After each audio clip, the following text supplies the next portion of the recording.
Hello. That's very loud. Good evening. Ladies and gentlemen, friends and colleagues, it's really wonderful to see you all here today in Warsaw. I look around the room and I see so many familiar faces. Thank you for each one of you for coming here tonight. But I also think, how many times have we sat in this room to discuss the same topic we're discussing here tonight? And then I think, how many times have policymakers, academics, regulators, politicians all sat down and looked at ways to reduce smoking prevalence in their respective countries? How many times have you seen bans, awareness campaign, and public education about this topic? And yet, still today, more than 1 billion people around the world smoke cigarettes. It's the problem that keeps on persisting. And yet, we seem to have the same approach over and over again, and somehow expect a different result. We looking at the real examples set by countries, policymakers, and key decision makers who had the courage and willingness to look beyond traditional tobacco control measures. We're looking at countries like New Zealand, like Sweden, who have embraced tobacco harm reduction as a meaningful way to reduce smoking rates. We are looking at countries who embrace technology and progressive thinking, to countries who know that we need 21st century solutions to a century-old problem.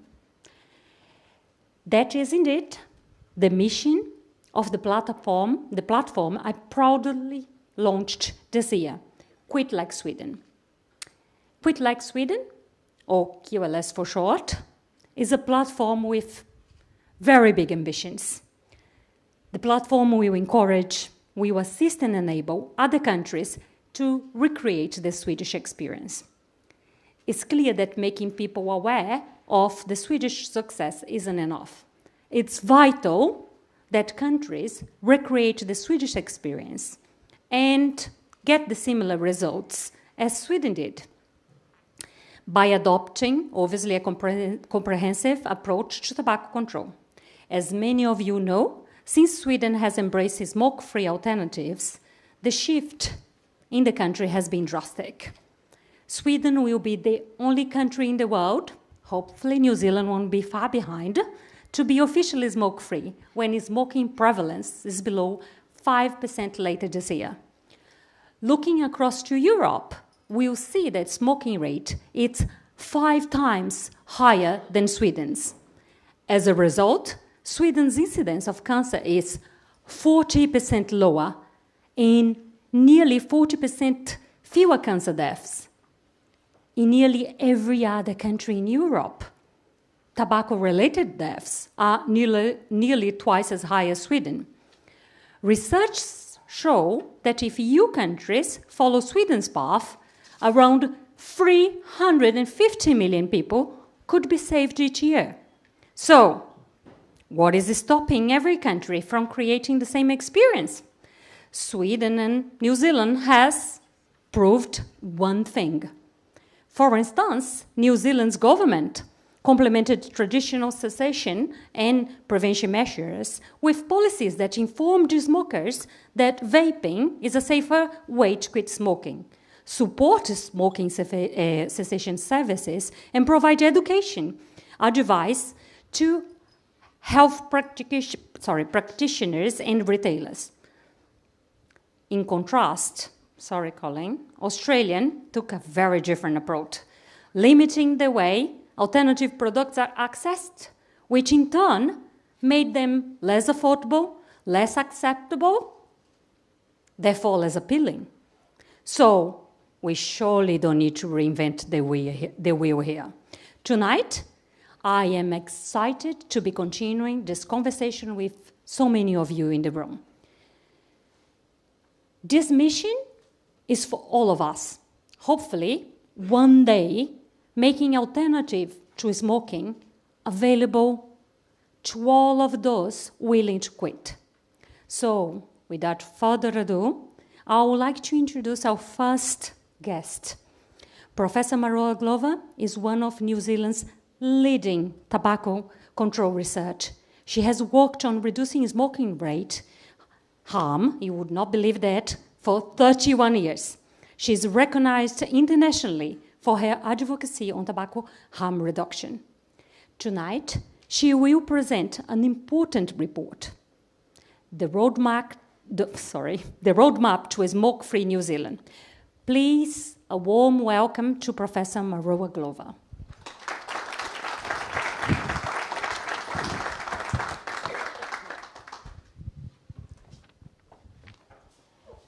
Thank you, Sueli, and thank you to Delon and Jessica and your amazing team who helped pull this report together. Thank you all to all of you for coming tonight, and I will just give a brief introduction and we will get on with the panels and events for tonight. So, it's wonderful for me to be here to present this new report titled Quitting Strong, New Zealand's Smoking Cessation Success Story. I'm thrilled to have Dr. Colin Mendelsohn here in person as well to discuss this report with you. And Dr. Anders Milton will be joining us on the screen, I believe, and wonderful for him to be here. I'm just so honoured to have the co-authors who supported this report to be written. What an honour for me, and some of them, Diego, Delon, are also here, and the others are here in spirit. So, about 13 years ago, actually I can't remember, it could be 15 years ago, I joined End Smoking NZ. At first they were called Smokeless NZ, but we changed the name to End Smoking NZ around about the time I joined, and that was started by New Zealand's grandfather of tobacco control, the esteemed Dr. Murray Logerson. I hope you all know his name because he's the first researcher to do a study on an e-cigarette, the Ruyan. And if you look back at the date of that study, it gives you it's a good milestone of when e-cigarettes were starting to come to the attention of tobacco control researchers. So Murray and Trish Fraser, who is she's an ex-director of ASH New Zealand, and Dr. Ross McCormick. Now, he was interesting because he came from psychiatry, academic, and drug harm reduction, which is an important part of the story as well. And Dr. Penny Truman, who is a more chemist, and she studies Norhamen and all sorts of monoamine oxidase and things like that. So wonderful people and wonderful people to work with. So the purpose of the group at that time was to advocate for New Zealand to allow adults who smoked access to Swedish snus. And we campaigned and we advocated unfunded for many years, and unfortunately we were not able to convince the government to allow or to regulate Swedish snus.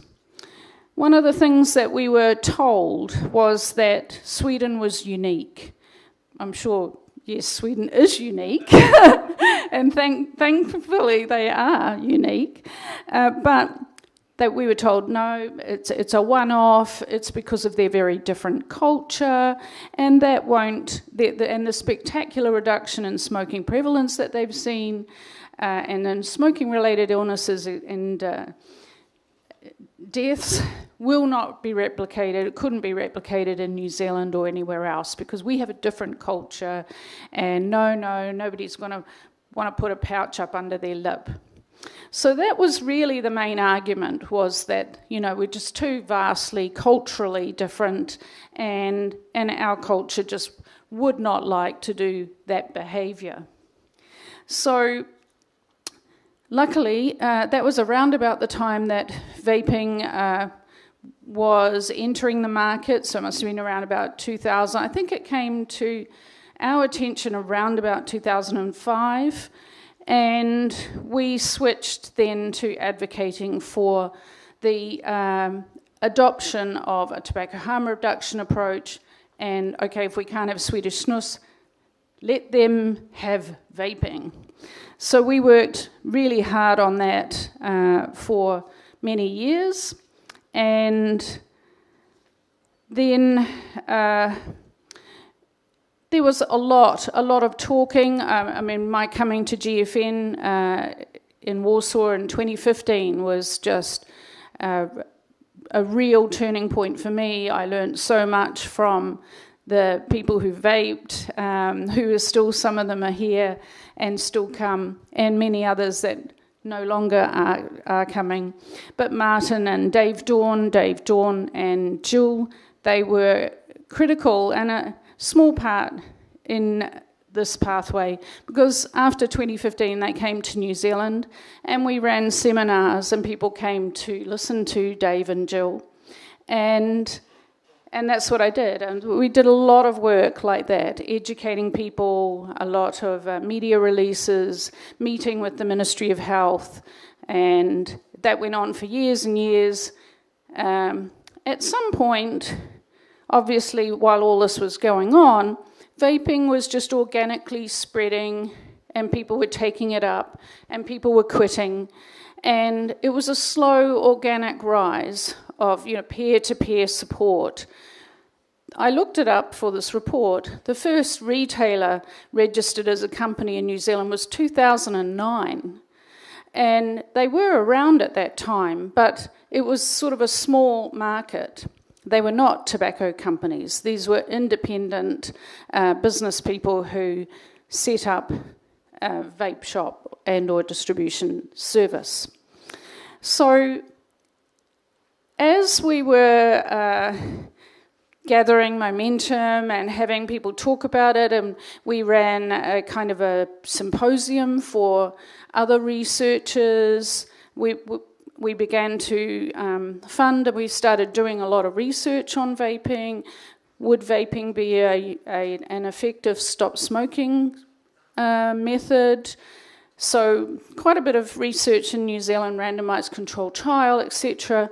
That was all of our colleagues, our group that I was part of then.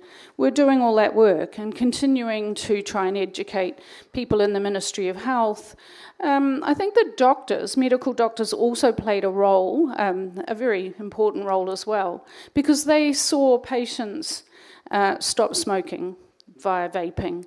And we had one Māori doctor who actually stopped smoking via vaping himself, a GP, and he continued to be an advocate, and if the media rang him, they could talk to him, and here is a Māori GP, and he vapes. So there were a lot of Māori involved, a lot of Māori people. They were the Indigenous people. Myself, of course, as the leading researcher in New Zealand on tobacco, on smoking cessation. And then we began, the thing for us is it's about family. And because the smoking rates were so high, many Māori, even working in public health, we all have a family member we love who smokes. Very rare that you would find a Māori working in Māori health that did not have a family member who smokes. That was not the case for some of our New Zealand European counterparts who knew nobody who smoked and had no family members who smoked. And I think it's a critical difference that for us, we wanted to help our family members that we loved. We wanted to help them. And if this was going to work, as we were seeing that it was, anecdotally, then we had Māori doctors and Māori people in public health buying vape kits for members of our family. And so it caught on, and I think with Māori doctors and professors standing up and getting on media and talking to politicians and saying, we need this, we have the highest smoking rates here, we've been left behind for so long, we want this, and that also was a critical, contribution to the pathway. So we studied vaping, we went to the conferences around the world. However, other researchers were alarmed. They resisted the concept of harm reduction and the spectre of having another nicotine product to get rid of. So it was not a free and clear pathway at all. It has been a bitter,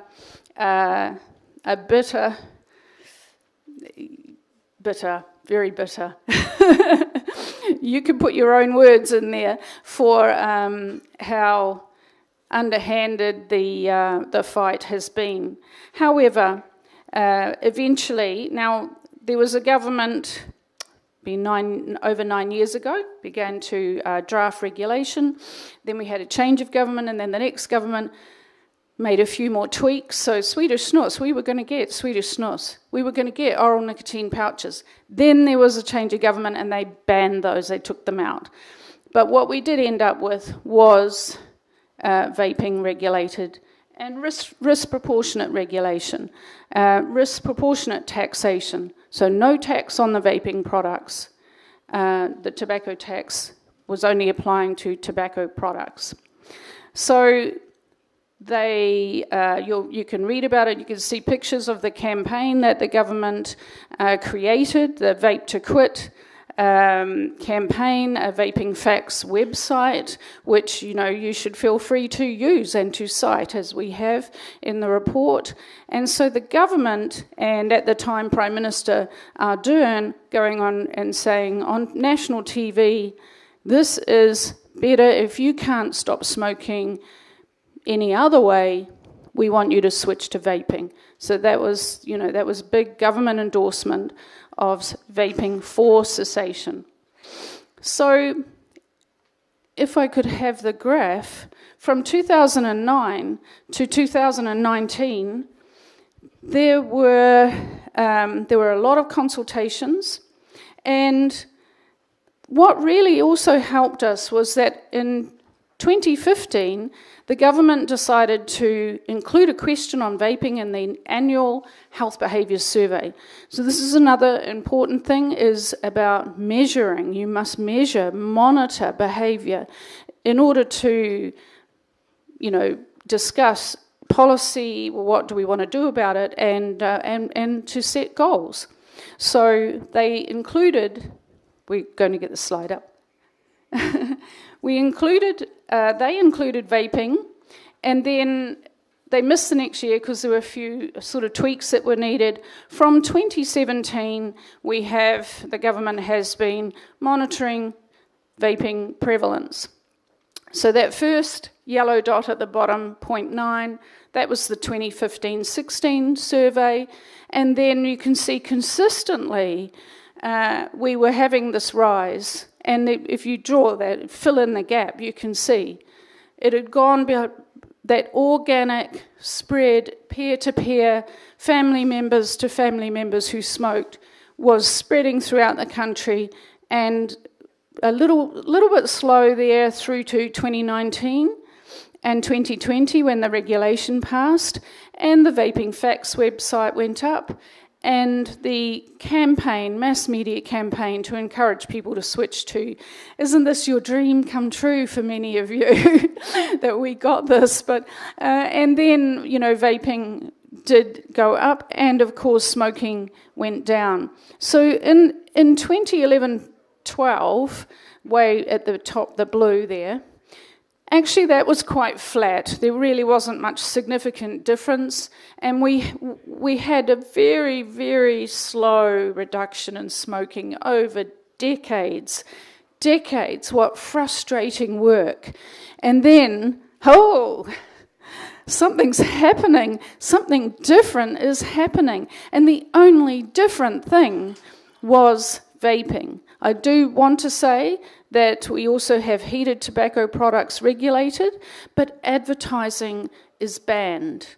So very few people know about the heated tobacco product. All the buzz, all the arguments, all the media, everyone has focused on vaping, and that is what's happened. So the rest is hopefully history. We do have another new government, and they're looking at banning disposables, and so there's still a lot of anti-vaping pressure in New Zealand, but this speaks for itself. This is evidence. And I'm so glad that finally, and Murray will be very glad as well, that the case of New Zealand verifies what we said many years ago. And that whole thing about this won't work anywhere else was wrong.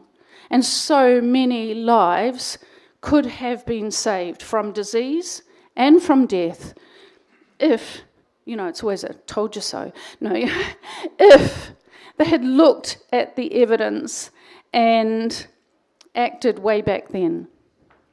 So thank you very much for coming. We'll get started on with the panels, and I hope you enjoy your night.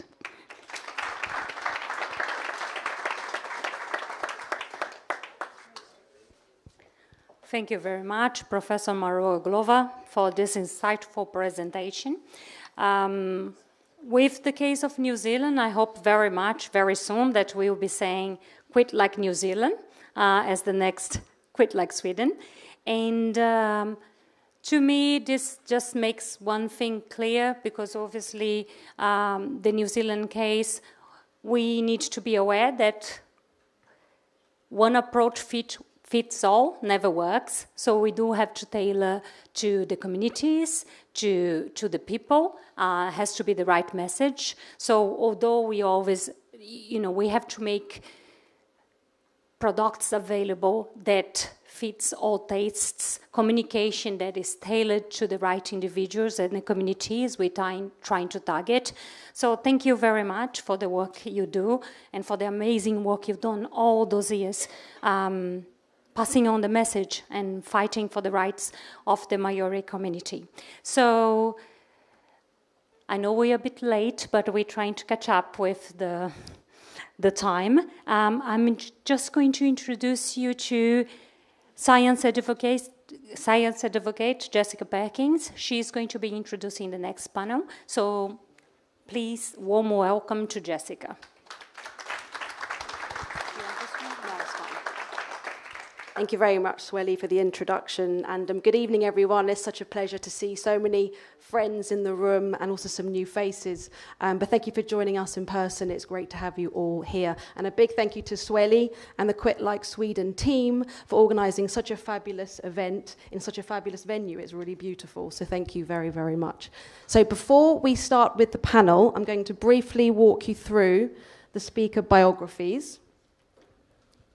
So we have Dr. Madhava Glover, who is the principal author of the report that we've just launched.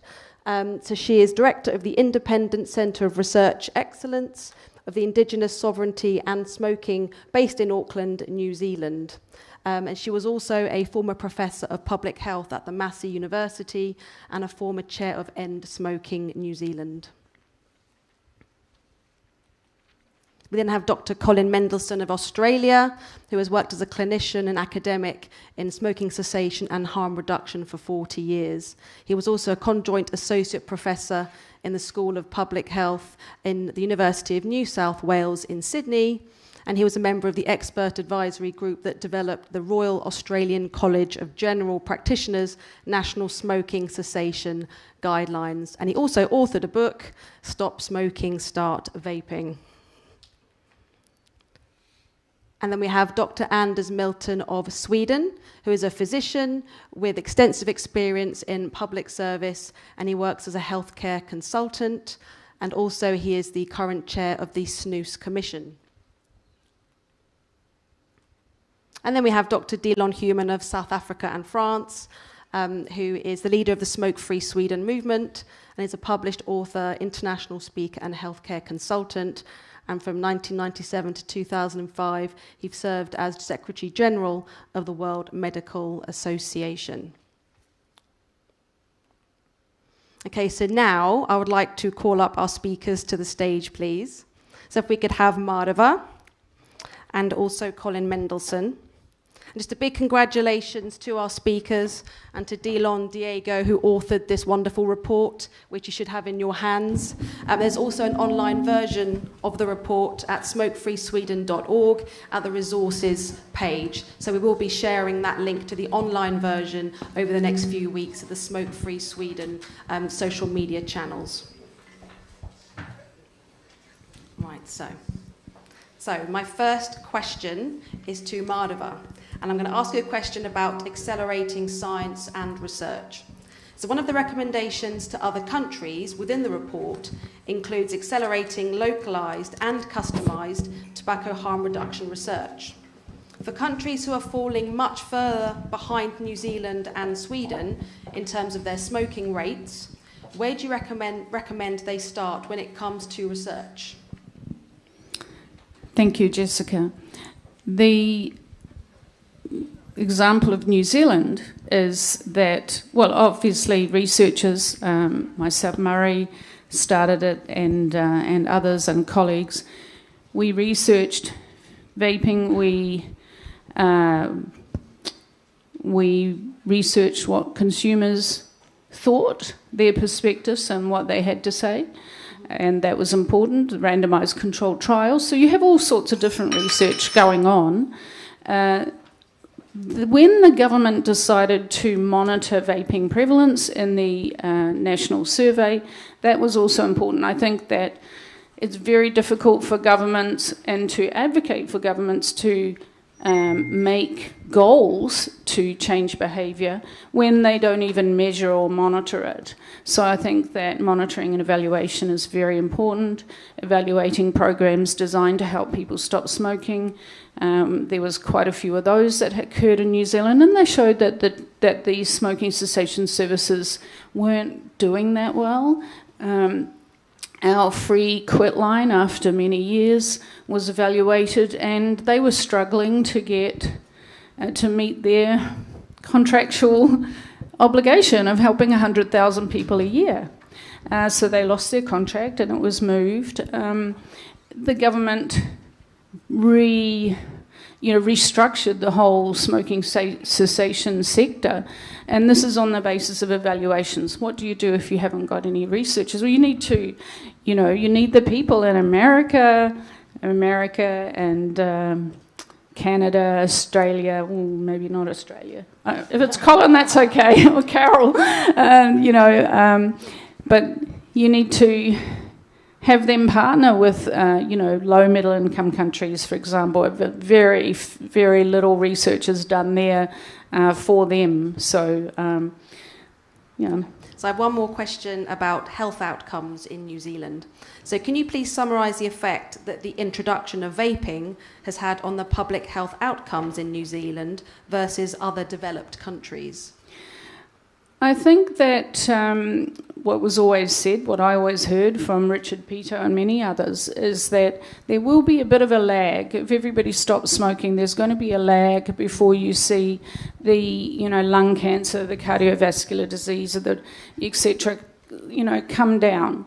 That's because all of the people, all of the people that currently smoke, and many who have smoked for many, many decades, it's not that there won't be any benefit for them. I mean, many people who vape here know, they smoke for a long time and they've quit, they've switched to vaping, and they do experience improvements in health. But in terms of those figures, there will be a lag. But, we're talking about at least 10 years now. The benefits are that for New Zealand, less people are even starting to smoke. So that's what Richard Peto said. The earlier you start, the longer you smoke, the more you smoke, the greater the risk. Less people in New Zealand are even starting to smoke. That's number one. Two, they're stopping earlier. So we have many people who are stopping before they get to 30. They're not smoking as long, and they're not smoking as much. So vaping, even if people smoke and vape for a while, while they're transitioning, they cut down on their consumption. So we should be starting to see some effects coming through in the stats, I would say, in the next 10 years, definitely. I also think that there's a well-being, an improved well-being.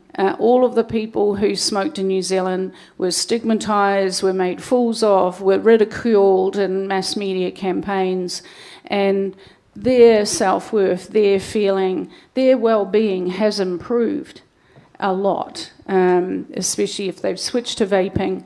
And many others, there's still some people who are sceptical, but there are many people, as my own research has shown, who are having a go. Unfortunately, the misinformation, the negative lies about nicotine are unfortunately putting a lot of people off, but that's something we're all dealing with as a challenge. Thank you, Madhava. Thank you for explaining that so concisely and clearly. If we do have any questions from anyone, please can you save these for a brief Q&A session at the end of the panel, and we'll take questions then. I just want to introduce our next speaker, Dr. Anders Milton. Hi, Anders, can you hear me? Yes, I can hear you. Thank you. And we can hear you perfectly. So I'm going to keep the question very open. Can you please provide your comments on the report? Yes, let me start by saying that I'm sorry I couldn't be in Warsaw. I would have liked it a lot, but for personal reasons, I could not be there. Anyway, I've been working with I'm a doctor by training, and I worked with harm reduction when it comes to drugs, for example. And I think it's important that we can save the people, that 1.2 billion people that smoke. If we can save them so they don't die prematurely, I think we made something. And I think it's important to see that New Zealand doesn't have the same way out of smoking as Sweden has. Sweden has snus that we had for 200 years. And now in the last 70 something years is made in such a way that it doesn't cause cancer. And you don't get cancer from nicotine, but you get it from the tar. You get it from smoking cigarettes, but you don't get nicotine. Nicotine doesn't cause cancer. And many doctors do not realize that and do not know the difference between nicotine and the tar.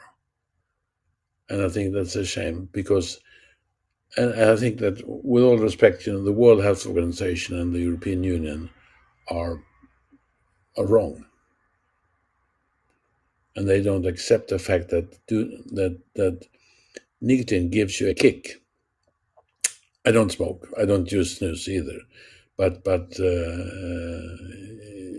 it's very important to see that when you need it, you get a kick. It's like coffee, and had coffee had some problems with it, we would have forbidden coffee, but we don't. Thank you, Anders. You have a lot of experience working in public health over your career. So how can we as advocates better inform politicians about the facts regarding the safer alternatives so that they will actually listen to the evidence? What do you think has been a proven effective strategy? I think that it's important to be truthful. That you shouldn't use arguments that are not based in science. For the Snus Commission, we only use official statistics. We don't use anything homemade, anything whatever. And it means that we use the European Union statistics, or we use the World Health Organization statistics. And we see that we have the lowest incidence of lung cancer in the European Union. Not because people don't use nicotine. 17% of the male population in Sweden uses snus every day, and 5.6% smoke. So we use about the same amount of nicotine as in the rest of Europe. The difference is that we use it not in a smoked form, but in snus, and it doesn't cause cancer. Simple as that. You can live with snus, but you die from the cigarettes. I don't hear you. I don't hear you. That we may have at the Yeah, end. now I hear. Yeah, so if you wouldn't mind holding on, thank you very much, Anders. We may have some questions for you in a few minutes. Thank you. No problem. Now we'll move on to Colin from Australia. So I have a question regarding the New Zealand approach versus the Australian approach. So as an Australian physician with extensive experience in smoking cessation and tobacco treatment in Australia, helping smokers to quit cigarettes, can you briefly tell us about the regulatory differences between Australia and New Zealand? Yes, thank you. I'd love to. Look, I must say it's lovely to be amongst friends. Where I come from, there's enormous hostility to tobacco harm reduction, and it's nice to see people who get what I'm talking about, and it's not a hostile environment, which is what I'm used to. Because in Australia we have a very restrictive policy on vaping, to the point that it really is a form of prohibition. Nicotine liquid is regulated as a medicine, not a consumer product or a tobacco product. And that means that you need to be at least 18 to vape. You need to get a prescription from a registered doctor to be allowed to vape, and then you need to buy your prescription from a pharmacy. So you can't sell products from convenience stores, retail outlets, tobacconists legally. You have to buy these products from pharmacies. Personal importation of products is banned. Vapers used to bring products in from New Zealand in particular. They can't do that anymore unless you've got a licence to bring products in for sale in pharmacies. And then you need a special licence for that purpose.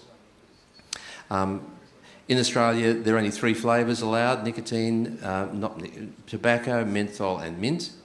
And there's a very limited range of devices available. So for vapers in Australia, it's very challenging, and the products generally are unappealing, inaccessible, and they're becoming increasingly unaffordable. So in reality then, how is the model really working? Well, yes. Well, the model is not working in terms of the legal options available. So the vast majority of users are in fact resorting to the black market. The current model that's legal is so hard to access and so unappealing that the products are unappealing that people are buying illegal products through the black market. Now, that's a black market controlled by the same criminal gangs that import illicit tobacco into Australia. They have a major network that's well run, and they import these products and sell them through retail outlets, social media and on the internet. And these organisations are criminal groups and bikie gangs that are engaged in turf wars to control market share. So what that means is we're having enormous numbers of tobacco and vape shops firebombed, we're having homicides, and we're having extortion of tobacco and vape shops to control their share of the market. So it's a totally unacceptable situation. We've got now this. Vaping is the second biggest illicit black market for drugs in Australia, and we created that. Cannabis is number 1, vaping is now number 2. So yes, there are ways of accessing products, but these are products that are unregulated, they're high in nicotine, they're poorly labelled, and we really can do better than that. I have a question regarding youth vaping. As we know, it's a key concern for many. What are your thoughts on the effectiveness of Australia's stringent vaping regulation in actually reducing youth vaping, considering the data showing there's high underage access rates? Yeah, so one of the purposes of our strict regulations was to restrict vaping for access for young people, but of course these strict regulations have been counterproductive. So what's happening is that because we make vaping so difficult to access, we've created a thriving black market that, of course, doesn't respect age regulations. And the black market sells freely to young people, so young people can access these products more easily than they otherwise would. So Australia has one of the highest youth vaping rates in the world. certainly in Western countries as a result. 1 in 6 12 to 17-year-olds have vaped in the last month. The regular vaping rate is much less than that, but the problem with that is not so much that it's harming the youth, but that it's driving an anti-vaping message. So policy is driven by moral panic about youth vaping. The little darlings are all vaping, we're told, and mothers and school teachers are becoming very distressed about a variety of imagined problems that are being attributed to vaping, and that's undermining the message about vaping being an effective smoking cessation tool, and I think that's the biggest problem it's causing. And that leads me perfectly on to my last question regarding government communication. So how has the Department of Health in Australia communicated the risks and the benefits of vaping compared to New Zealand's approach? Yeah, well, the answer is that they've been very good at communicating the risks. So they see vaping, our government sees vaping as a public health menace that needs to be managed. In fact, the Minister for Health yesterday stated in a radio interview that his goal is to see the vaping industry eliminated from Australia. So his concern, of course, is youth vaping. That's his excuse. He talks very little about the benefits. Vaping is, as we all know, it's a tobacco industry ploy to addict a new generation to nicotine. And, of course, then they're all going on to smoking and being brain damaged. And this is the sort of information he's constantly informing Australians about. And if you say it often enough, people believe in it. So, yes, we're getting negative messages from the government, from our health associations, our medical associations and health charities. And unfortunately, they're all in group step. And they're all saying the same things. And they're all pushing legislation to minimise risk and basically ignoring the millions of Australians who smoke, who are at risk of death and serious illness. So it's a very disturbing situation. But in spite of that, we still have very high vaping rates in Australia. We don't have nicotine pouches. We have a vaping rate of 7% of the adult population. 1.7 million people are getting these products illegally. And it's still the most popular quitting method in Australia, even though it's essentially banned and the most effective. So, the government thinks it'll be able to control vaping. It'll just increase interceptions at the border, increase policing.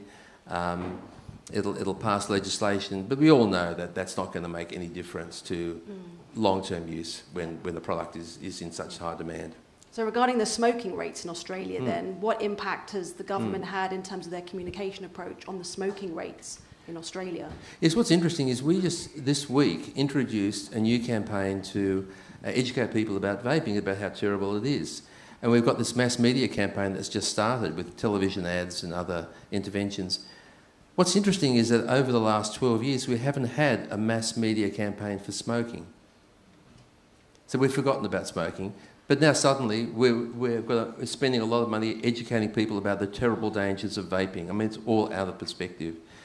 Australia's smoking rates are slowly falling. They could fall a lot faster. Certainly they could have fallen as fast as New Zealand. New Zealand's overtaken Australia. Australia's rates are falling, and a lot of that is due to the illegal vaping. But they could be a lot faster if vaping was encouraged and supported. Thank you very much, Colin. Fantastic.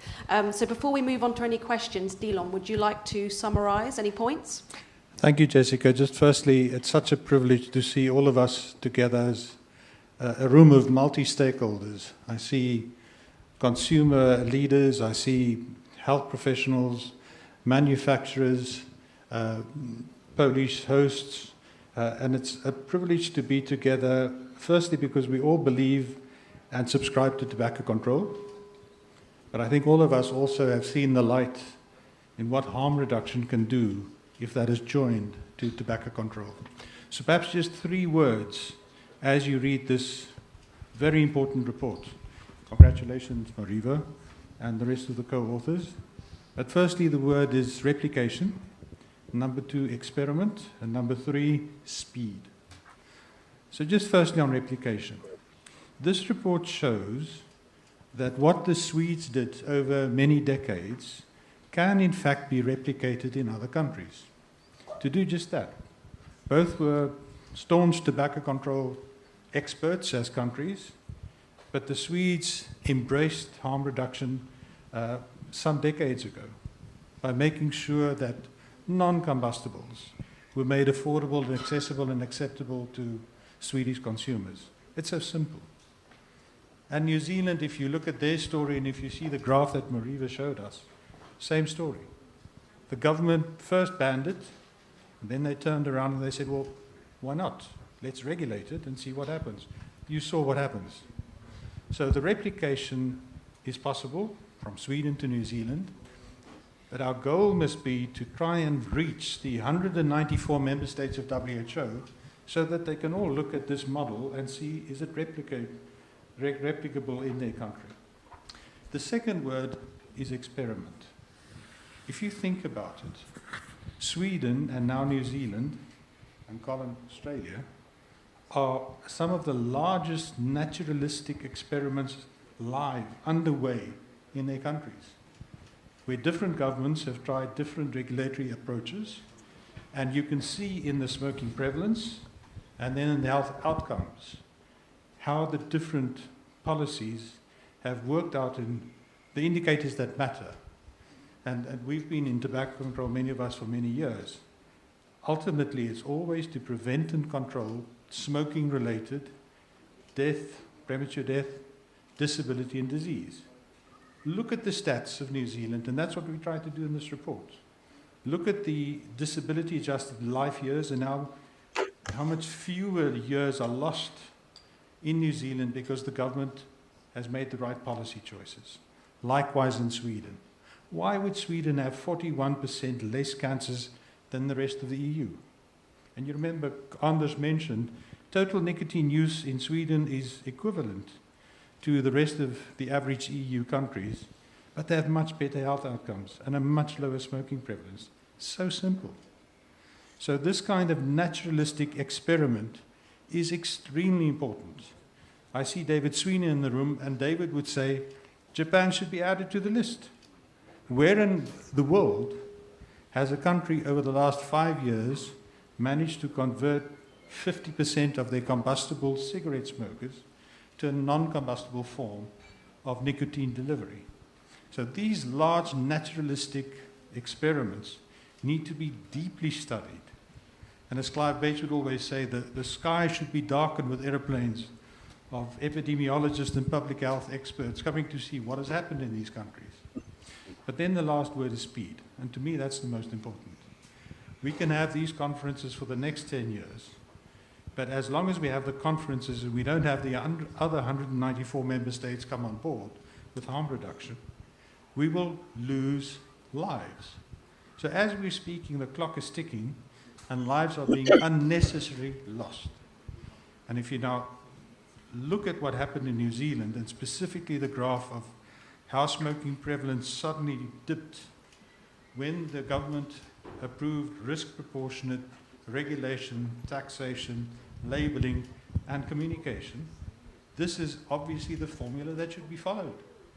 And that's what I hope this report can do through Mariva, Colin, and the other co-authors of this, is just to connect the dots and to make sure that there is renewed research, renewed interest, and awareness of quit like Sweden, quit like New Zealand. And maybe just the last word on the word quit. So we as physicians, we always spoke about quit or die to our patients, which is criminal actually, if you think about it. But what has been expanded in the quit like Sweden, quit like New Zealand, is the definition of quit. We've always said quitting means no cigarettes for 6 months. But what's happened in these countries? There's been a switch. Consumers have switched from combustible, dangerous stuff to non-combustible, smoke-free nicotine alternatives. That's the key. That's absolutely the key. So let's please, all of us, become advocates for quit like Sweden, quit like New Zealand. And long may this last. Thank you, Mariva.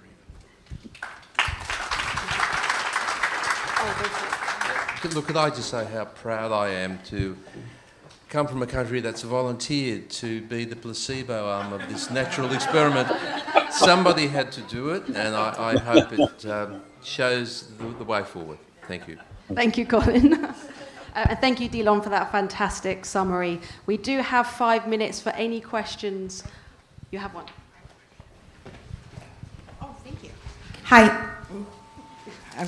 Sorry, my name is Maria. I'm on the panel at the end, but I have a question to ask because we in Canada have had the highest drop in smoking rates when vaping became legal in our country, and then we're now becoming Australia.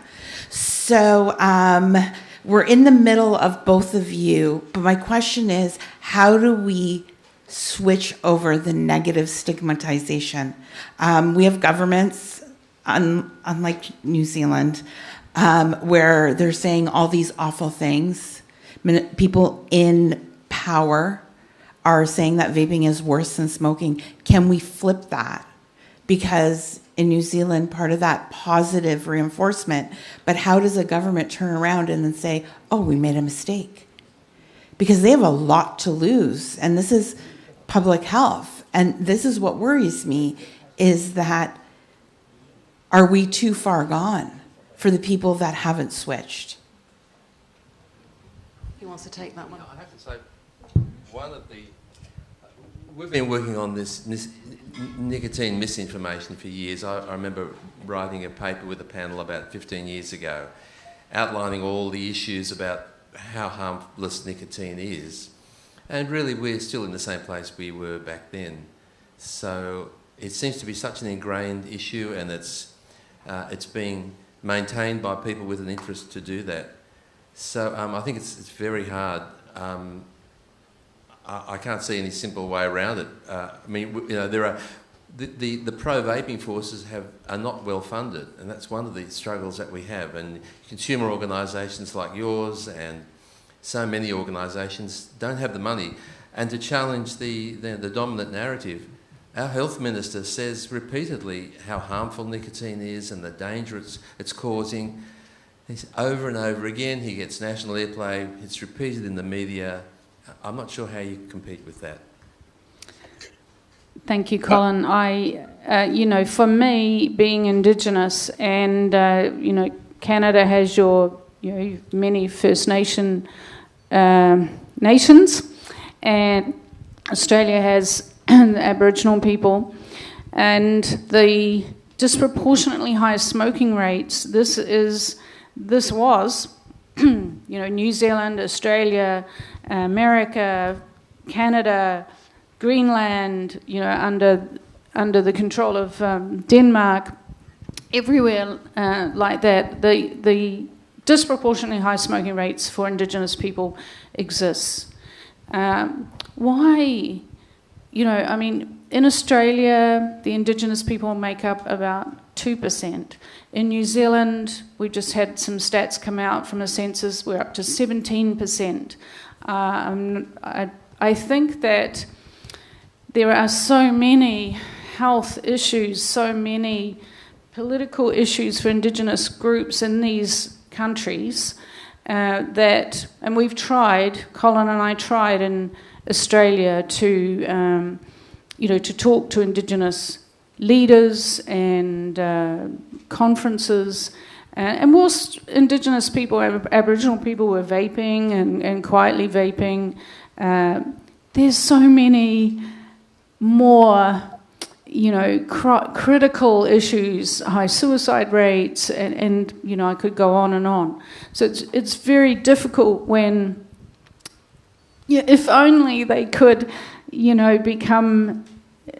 have a voice and start saying, like New Zealand, what worked for them, we want it as well. They do have power to say, no, this is another inequity. You're now denying us this life-saving opportunity, and that is very, very wrong. But it's a wide problem. All of the other health issues as well, and our European counterparts, some of the others, not you, Colin, they're deliberately going in and lying to the Indigenous people, to the Aboriginal people about vaping. They will pull their funding if they say anything pro-vaping. So, there's those kinds of controls that are keeping them quiet. You know, I just know that some of them are quietly vaping anyway, but yeah, it's a big problem, a much bigger problem than vaping, smoking. Great. Hello, Carolyn, also from Australia. Just a question, sorry, just a question about youth vaping rates in New Zealand. So one of the many types of misinformation coming from Australia is that, you know, they, I guess, the policymakers say we can't follow what New Zealand is doing because their youth vaping rates are so high. My understanding was that they used to be high and they were dropping down. Mm-hmm. So what's the situation with youth vaping in New Zealand? I think there's a lack of understanding that when you have a new technology and you know, combine that with the internet and young people research for themselves, and they're not necessarily going to listen to the principal and the teachers and the you know, the experts or the government. So they research themselves and they know that vaping, they've learnt the truth anyway. So, but it was very attractive as a new technology, a less harmful a drug, something to experiment with. And yes, a lot of young people did try it. They tried it. They experimented with it. I think it's very important that the statistics and the way that it's measured is done consistently. So you mentioned like within the last 30 days. That doesn't mean that somebody vapes full time. And so there's a lot of manipulation of the information to mislead people. We have one group in New Zealand, Asthma Respiratory Foundation, and they have gone hard out copying PAVE, the American group, Parents Against Vaping, copying their materials. These groups share across the world. They share their materials. They say, here, use our materials and do what we did, and that's what's happening.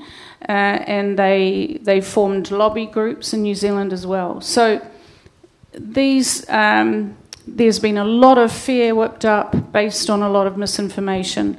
However, vaping rates among young people are coming down. They've had a try, they've experimented with it, and it's coming down. So that's being ignored. What the big news is, our youth in New Zealand are already smoke-free. They're already below 5%. That's what the news should be. Why are they hiding that? Why are they not communicating that? Youth are already smoke-free. They're ahead of everybody else. They're ahead of the adults. Thank you very much for your questions. Clap. And thank you for bringing up Canada. I think Canada's a really interesting country to watch in this space. So thank you for bringing Canada up. Diego. Okay, sorry for my English, but the question is, why believe yours that if it's so few doctors in Australia to register nicotine? Why is the reason? Yeah. It's not a bottleneck to accessibility? I don't know, but like a colleague, yeah. I don't understand that. Yes, look, there's a number of issues. The doctors there have been a number of surveys, published peer-reviewed surveys of doctors in Australia, and the doctors are often sceptical about vaping. They're quite negative. The problem is that they're poorly educated and they believe what they read in the newspapers. They get very little, if any, training, and they're getting constant negative messaging from the Australian Medical Association, the Health Minister, the health charities, and they're just absorbing that narrative. And if you step outside that, of course, you risk being isolated and different. So they're kind of sticking with the groupthink and just absorbing the national narrative. And they're not doing the research, they're not reading the research papers, and they're not really keeping up to date. Maybe if I could just chip in. The bad news is, as many of us have done studies, there's a gross misperception under physicians that nicotine causes cancer. Up to 40% of physicians today still believe that. And they are certainly, as Colin said, not trained into another form of quitting, which is switching to either oral nicotine pouches, vaping products, or heated tobacco. They're not trained that way. The good news is that if we were able to reach health professionals, and you know there aren't that many in the world, there are about 12 million physicians, about 15 million nurses, about 1 million pharmacists and 1 million dentists. If we can switch them, the principle will be FIFO, first in, first out. If you look at what happened in the United Kingdom, which was arguably the first country where tobacco harm reduction was first embraced by the government, it was because of the doctors. So at the time, Richard Doll did a study in 1952 on the link between smoking and lung cancer, and after that, most of the doctors in the UK stopped smoking. And once the doctors stopped smoking and they gave the right advice, there was a domino effect. Now, unfortunately, at global level and as at Australian level, doctors haven't received the memo yet. But the good news is if we can get all of those health professionals, not just doctors, but all the health professionals to understand the benefits of harm reduction, we might have a changed world in a very short time. I believe there's a question from over here.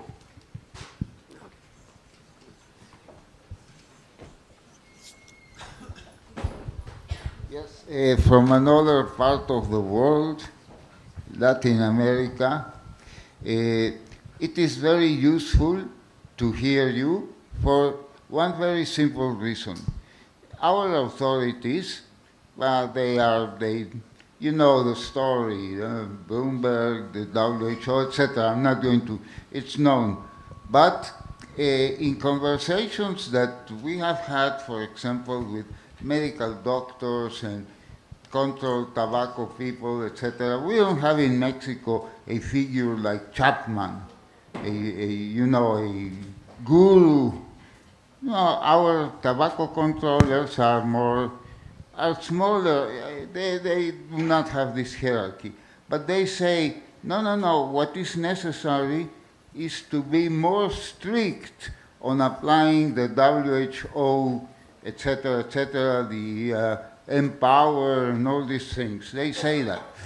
And because they are convinced, and I think they are sincere when they say it, even though I think they are wrong. But Australia is the best counterexample to that. Because we say, okay, which country?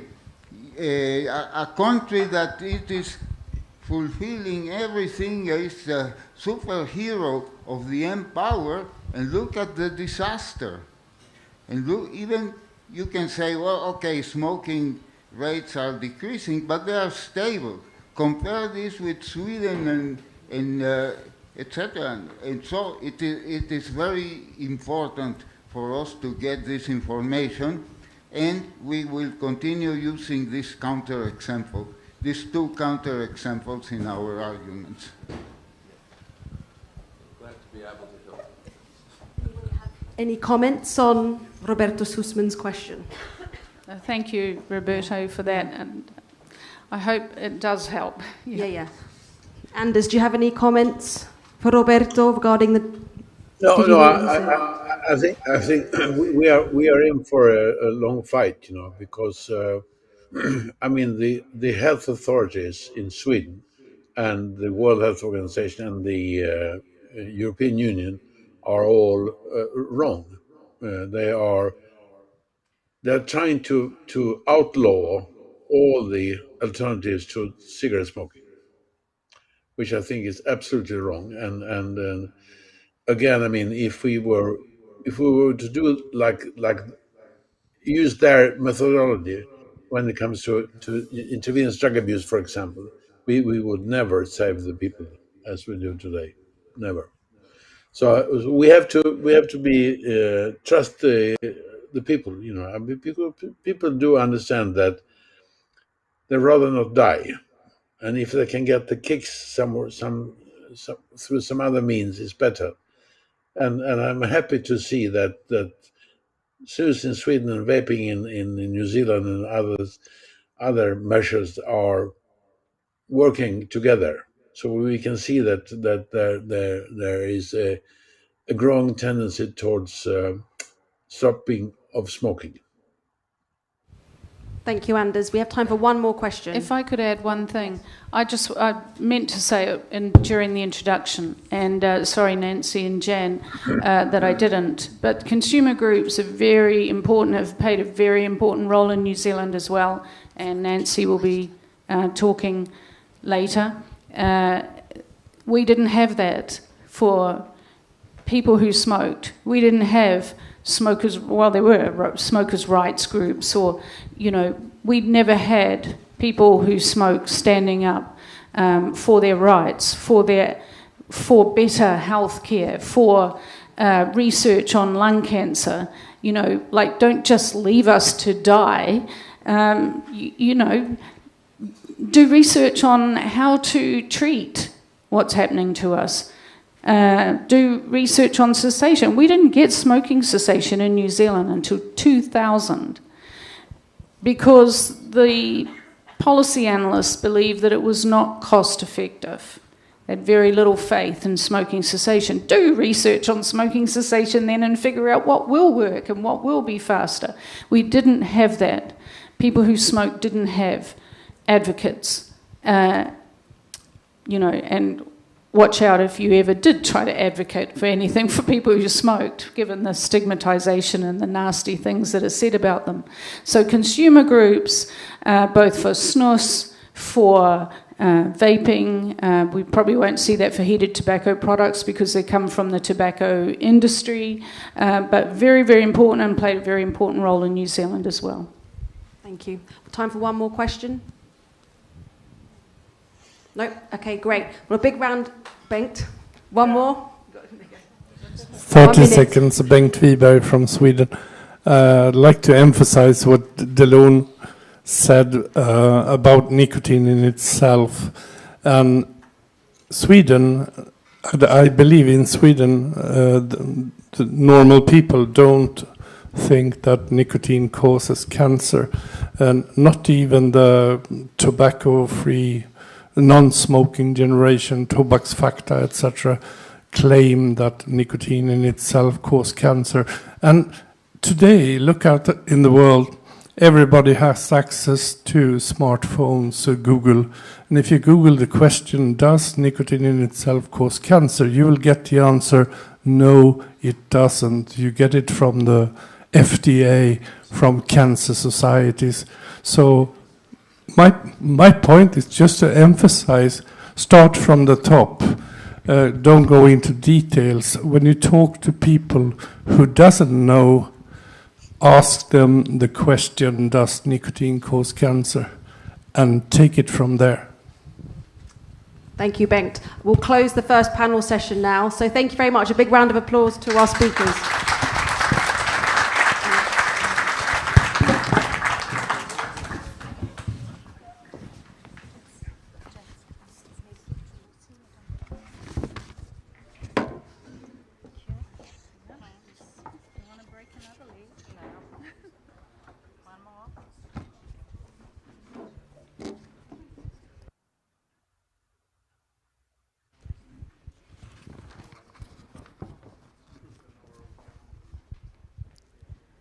Thank you for all the speakers. Thank you for Professor Maroa Glova.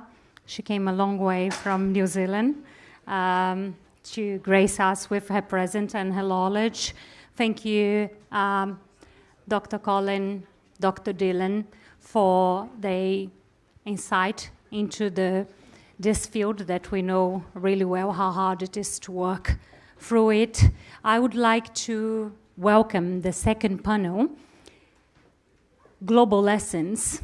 What can other countries learn from New Zealand and Sweden? So please welcome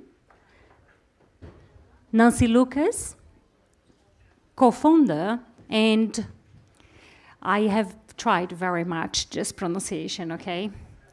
Aotearoa, Vaping Community Advocacy, AVCA, and Executive Coordinator of the Coalition of Asian Pacific Tobacco Harm Reduction, CAFRA. Please welcome Carissa Durin, Director of Considerate Pouches, Sweden.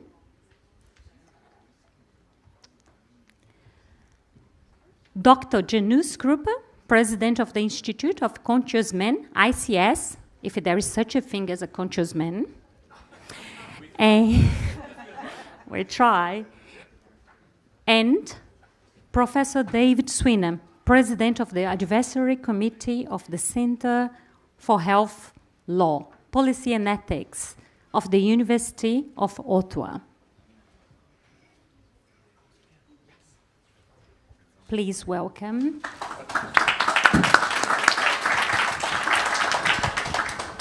So I'm going to start the session by throwing a few questions to the panelists, and then please join me in and asking them as many questions as you want. Nancy really likes questions, don't you, Nancy? So, to you, Nancy. Of course. As a co-founder of AVCA and leader of CAFRA, what do you see as the most pressing challenges facing tobacco harm reduction advocacy in Asia-Pacific region? Okay, I think the most pressing challenge has been getting information and educating public health officials about what tobacco harm reduction is. The second thing that was really challenging for us was that some of our countries, the governments are involved in the production of tobacco and tobacco products. Okay, so a lot of the work that the advocates have had to do is not only to inform, but also to educate. That, you know, for example, if you're in a country that produces or manufactures tobacco, and it's combustible tobacco, you know, talking to some of them about, hey, you know what, you can transition that raw commodity and make a heated tobacco product or make nicotine e-liquid. It depends. The thing about Asia Pacific is that we're dealing with different countries with different involvements or investments in tobacco, and we're also dealing with countries that were very heavily influenced public health-wise by Australia, because a lot of the public health and medical doctors were trained in Australia. And now you look at Australia and you're like, oh, well, Australia is doing this. So there's been a lot of having to use the New Zealand example, for example, in the Philippines, in Malaysia, in Thailand. You know, look at what New Zealand has done.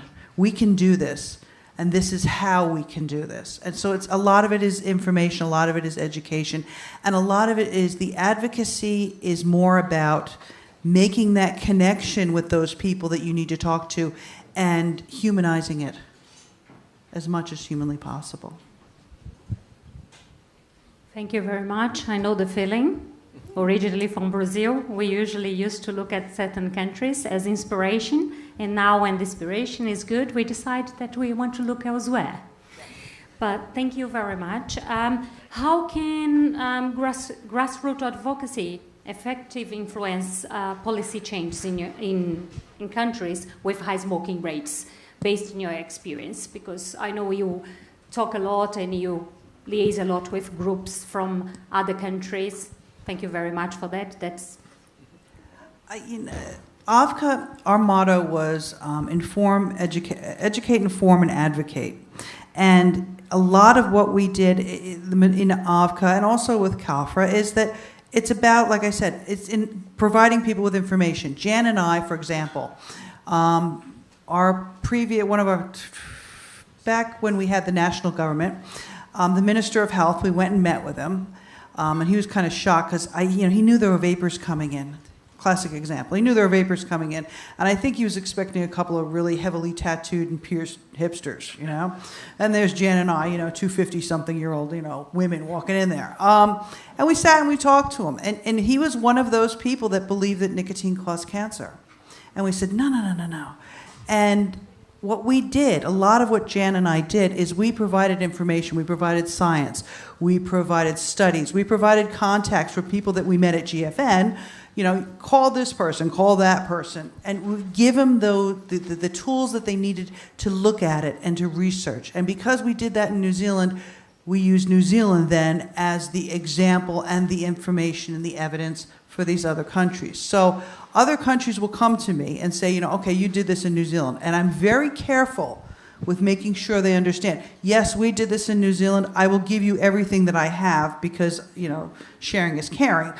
But you need to adjust it to the context with which you're operating in. And I think that's something that a lot of successful countries need to take on board, is that, yes, because something worked for you doesn't mean it's going to work exactly the same in another country. It has to be adjusted to the context and to the culture. Thank you very much. I'm going to come to you, Dr. Janus. I have a question.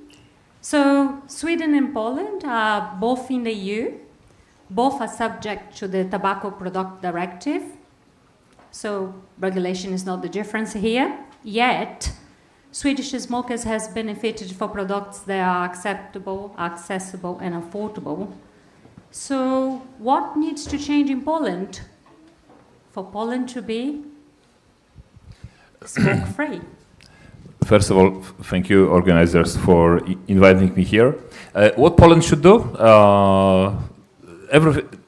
Poland should do everything. To be honest, compared to Sweden, we are nowhere. What does that mean? We have no public campaigns against smoking. No, zero, nothing. In the last 3 years, we are very proud of increasing prevalence of smoking people. We are not decreasing, we are increasing. For the last 3 years, we see increase in the number of people smoking. Though, still, you know, a lot of specialists, when you talk to cardiologists, when you talk to oncologists, and you say, well, maybe we should think about replacing, you know, this harmful smoke from cigarettes, they say, no, vaping is not a good story. And I'm really sorry that I cannot show you some slides, but believe me or not, there was a very small research recently among patients leaving hospital after lung cancer or stroke or coronary heart disease diagnosis. And they were asked by researchers, how many of you did receive good advice on how to quit smoking? Please imagine how many of them, so they were treated by oncologists, by cardiologists, very strict on smoking. How many of them received any kind of help to quit smoking? 20%. Which means that 80% of doctors just didn't mention it at all, yes? So I would say that, what is the reason? I don't know. I think that, and I really wish that next meeting, like this should be organized again in Poland. I hope you like Warsaw. Do you? Yes. Thank you. But why? Because next time we should go out to the people that are, let's say, opinion leaders, among physicians, among politicians. We should have here the head of the Polish Society of Oncology, the head of the Polish Society of Cardiology. I can invite them next time. I'm not that sure about politicians. They have different agenda. But we should not be ashamed, yes, of this. So Poland has no any kind of policy. Officially, we have several, you know, strategic papers, but they don't work. And the last example, how we try to change it. In April, so 2 months ago, we released a special report on smoking reality in Poland. And it was received, you know, quite well by different people. But still, okay, it's a nice concept, but you know, maybe we should wait another 20, 30 years to see what is the result of vaping or whatever, yes? All right. So part of our report is systematic review of comparison classic cigarettes versus these, you know, alternative models. What is the concentration of harmful substances in the vapor versus normal smoke? Believe it or not, the reduction is between 90 to 100%. And then, you know, the guy from the Ministry of Health, he said, well, but, you know, it's just one study. And the author of this, who used to be who is a former deputy minister of health, he said, "Excuse me, can you repeat? Do you have any other evidence? Can you show me the data?" And there was a silence. So I think that we have already the data, and I would strongly suggest really not to be ashamed, not to go like early Christians, to this Roman catacombs.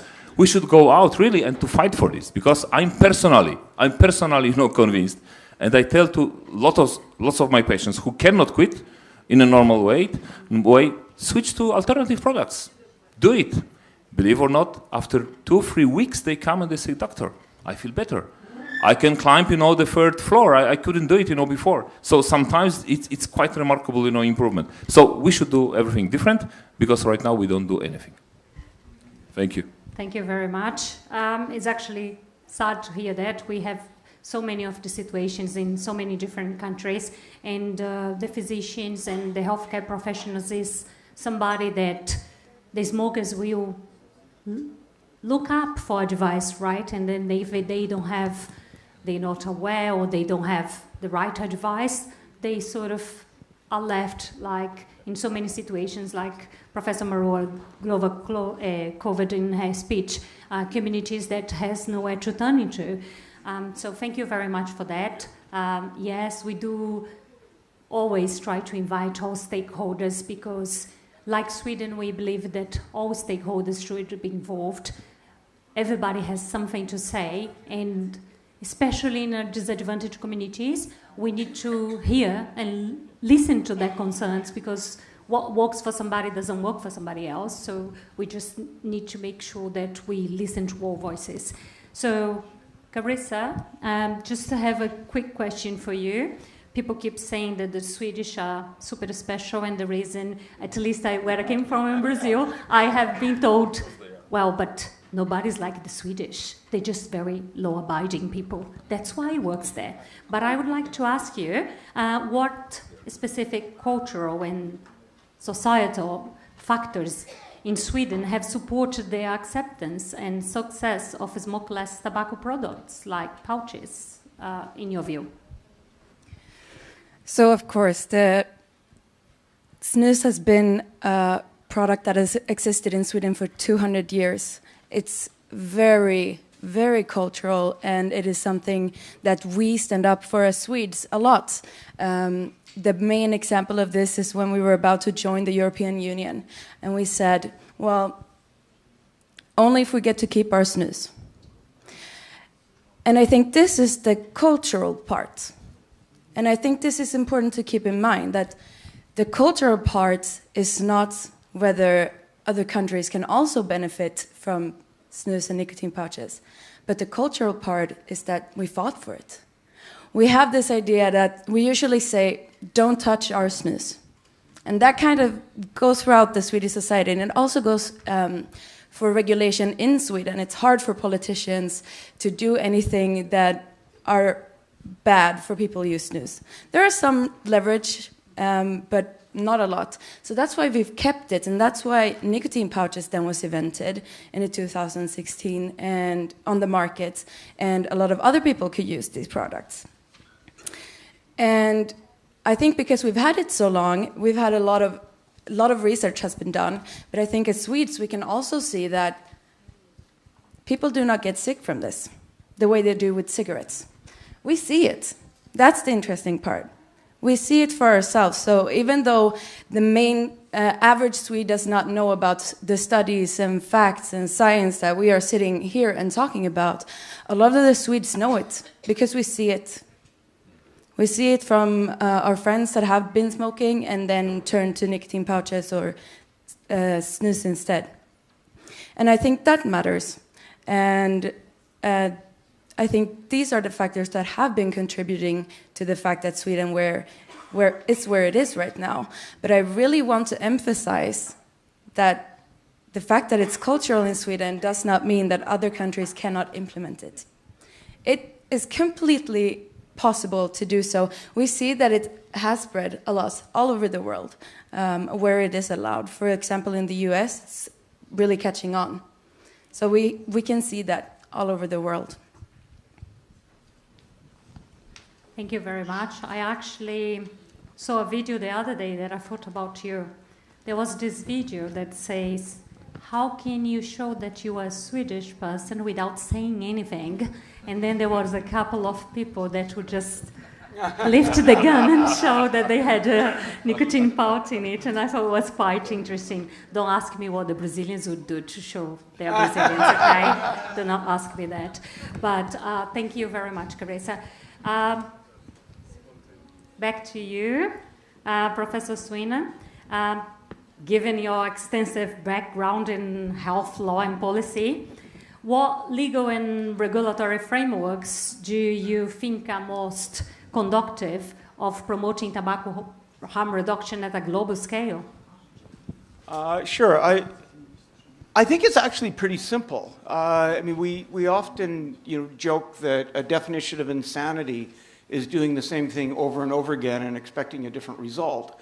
I would argue that another definition of insanity is refusing to do something that has worked over and over and over again and expecting you'll get a better result. And if we look back, I mean, to the time my grandparents were born until now, human life expectancy has more than doubled. It's doubled because of some really simple concepts. And one is that we've used the principles of the Enlightenment. We've used science and reason and humanism to advance the human condition.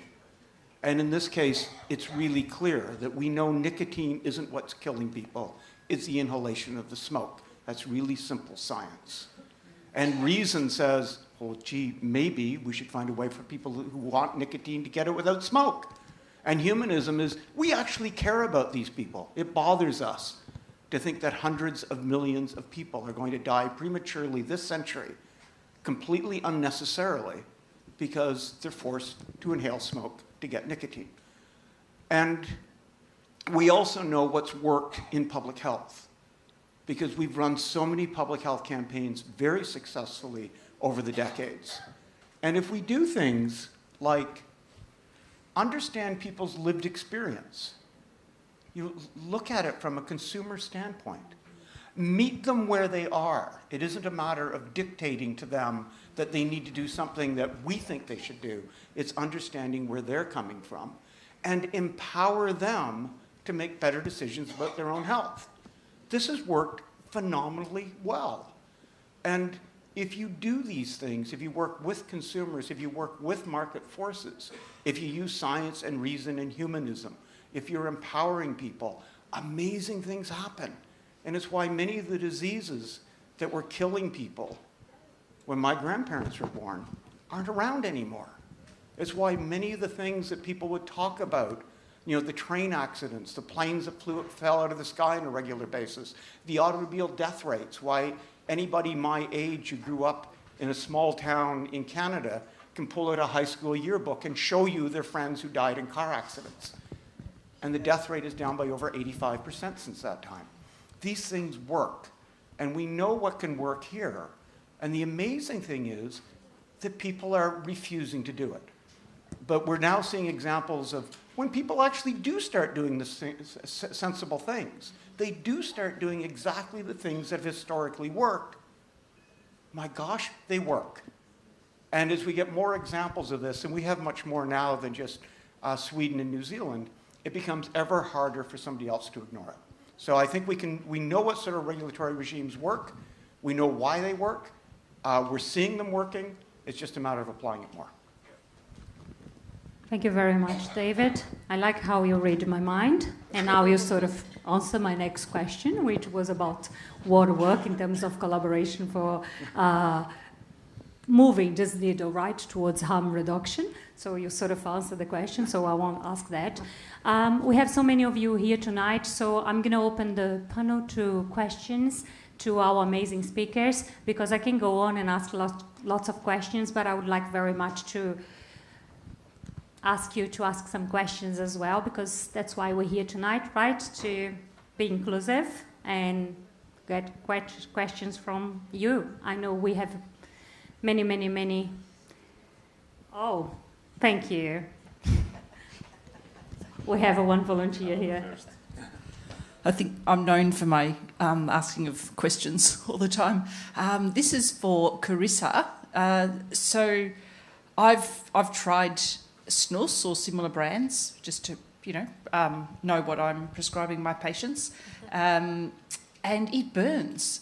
Even I've tried different brands, even the lowest strength, I can barely hold it in my gum for 5 seconds, and apart from the head rush, it just burns. It's unpleasant. And is that something that Swedes get used to, or am I trying the wrong brands? Because I just can't see the appeal of it. I am, in a minute, going to pass it on over to Bengt here, because he is an expert on this area, actually. But yes, now you mentioned snus. I'm not sure if you're thinking about snus or if you're thinking about nicotine pouches, because nicotine pouches usually burn a lot more than snus does. And it takes a while. Nicotine pouch, yeah. They burn a lot, and they are different depending on what brand. And I would say that it is something that you get used to. So I've been a nicotine pouch user for a long time. It doesn't burn for me anymore. But I remember that it did, and usually a lot of people say this. But we've been talking tonight a lot about communities that are smoking in different amounts. Like, smoking is not equally distributed among the population. And nicotine pouches was one of those that lowered the Swedish smoking rates from 9% till just above 5% as we have now, because it appealed to this group that previously was smoking.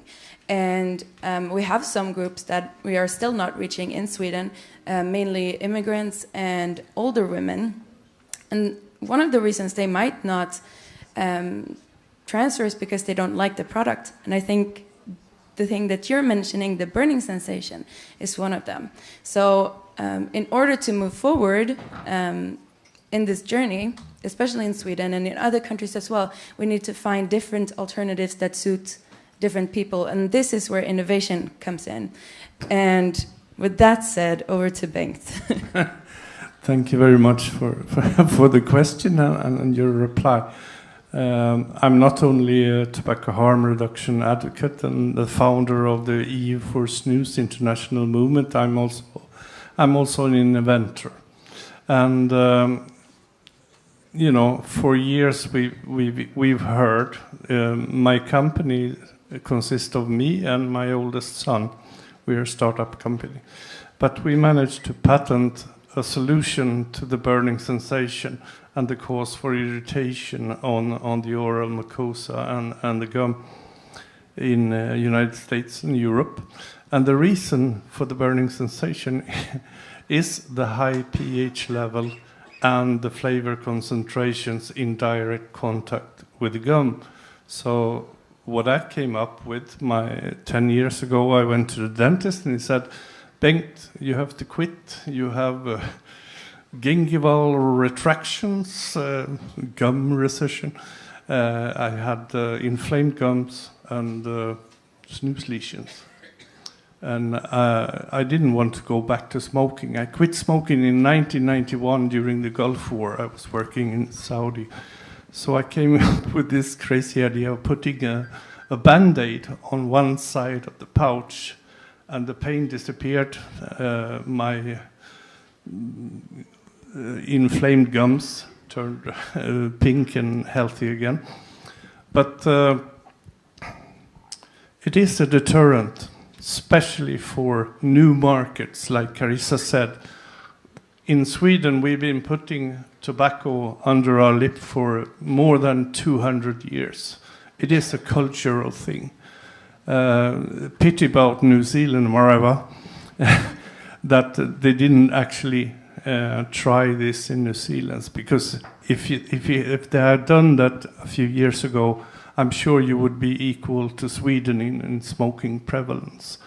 But innovation goes on, so there is a solution to what you just described. Thank you. Thank you, Bengt. Anybody else would like to ask a question to the panelists? Asa? This This is Asa from Thailand, and Janus, right? Yeah, Dr. Janus. You had mentioned that you would like to invite politicians and the people in powers. I have been asking the forums for, I don't know, 5, 6, 7 years since I ever came. And I've been asked around, you know, the people, the attendees, the panelists that came to the forums like this, not just this one or not just GFN, in general, we understand THR, right? And we understand that vaping saves lives or THR saves lives. I have one of the questions I've been trying to ask is how can we get the policy makers to come and join us and understand? Because like I will speak for only in Thailand, in my country. You know, even some media, some middle ground, or even the government, when asked, you know, like the perception of us, you know, as the doctors who are against THR, right? And they was like, no, there's no way. Like there were tobacco control people asked to come and just sit and have discussion. The reply mostly will be like, no, we don't want to get into a fight with these people. These people means us less. They look at us like being violent, like Nancy had just said, you know, with all the tattoos and whatnot, which, you know, I don't think like most of us are not like that, but that's the perception that they see us as. So my question is that actually to everyone also, it's like, how can we get these doctors and tobacco control people to get involved with just discussion, not even a debate, you know? So how could we do that? Thanks. Dr. Cooper, do you want to start, and then perhaps we get a view of the other speakers as well? But one question, how was it done in New Zealand? Because I think that New Zealand already has an answer. Do you? Well, Aisha knows this, but I'll say for everybody else. Yeah, one of the things that we did is we keep in mind New Zealand, small population, much easier, 3 degrees of separation, okay? Somebody knows somebody who knows somebody. I mean, Madawa will tell you that, yeah. I mean, you could see the prime minister down the street and say, hey, and they're like, hey, you know? I mean, it's just, that's the way it is. It's the way in some, well, New Zealand anyway, because it's so kind of laid back, and because, you know, if you go to call your MP, chances are, you know, you can get an appointment and go see your Minister of Parliament. I know that you can't really do that in Thailand, but it's a matter of persistence. It's a matter of sending them information because, again, keeping in mind that this is big for us and we know this. They've got, you know, 10,000 other things going on that they've got to deal with. So, you know, you have to keep it very succinct. You have to keep it to the point, and you have to make it relatable to them. You know, that's one of the big things that we did. You know, one of the things that Jan and I did, you know, and the other guys too, is we were like, listen, you know, smoking is costing X amount, you know, per year. You're getting in, you know, X amount in excise. How come we don't have this, this, and this? We can eliminate the whole problem. Let's have, you know, vapes legalized. I mean, Madawa and Murray and all those guys started it way before we got involved. But because you're a consumer, we were consumers, okay? We were able to make a connection that way. Because, you know, my thing, and I've always said this, and this applies to most everybody, ministers of parliament and your elected officials, guess what? You're the boss. They work for you. It's not the other way around. And a lot of people get very intimidated by that because they're like, oh, you know, somebody's in power. But you know what? Ultimately, you're the boss. And you need to remember that. And that should give you the confidence to do what you need to do. But at the same time, make it relatable to that person. You know, the health ministry, you know, you're losing X amount for this, you know, or if it's a black market, you know, if you regulated that market, think of the revenue you would make. You know, you have to, whatever you do, you have to make it relevant and relatable to the person that you're talking to. That's how you do it.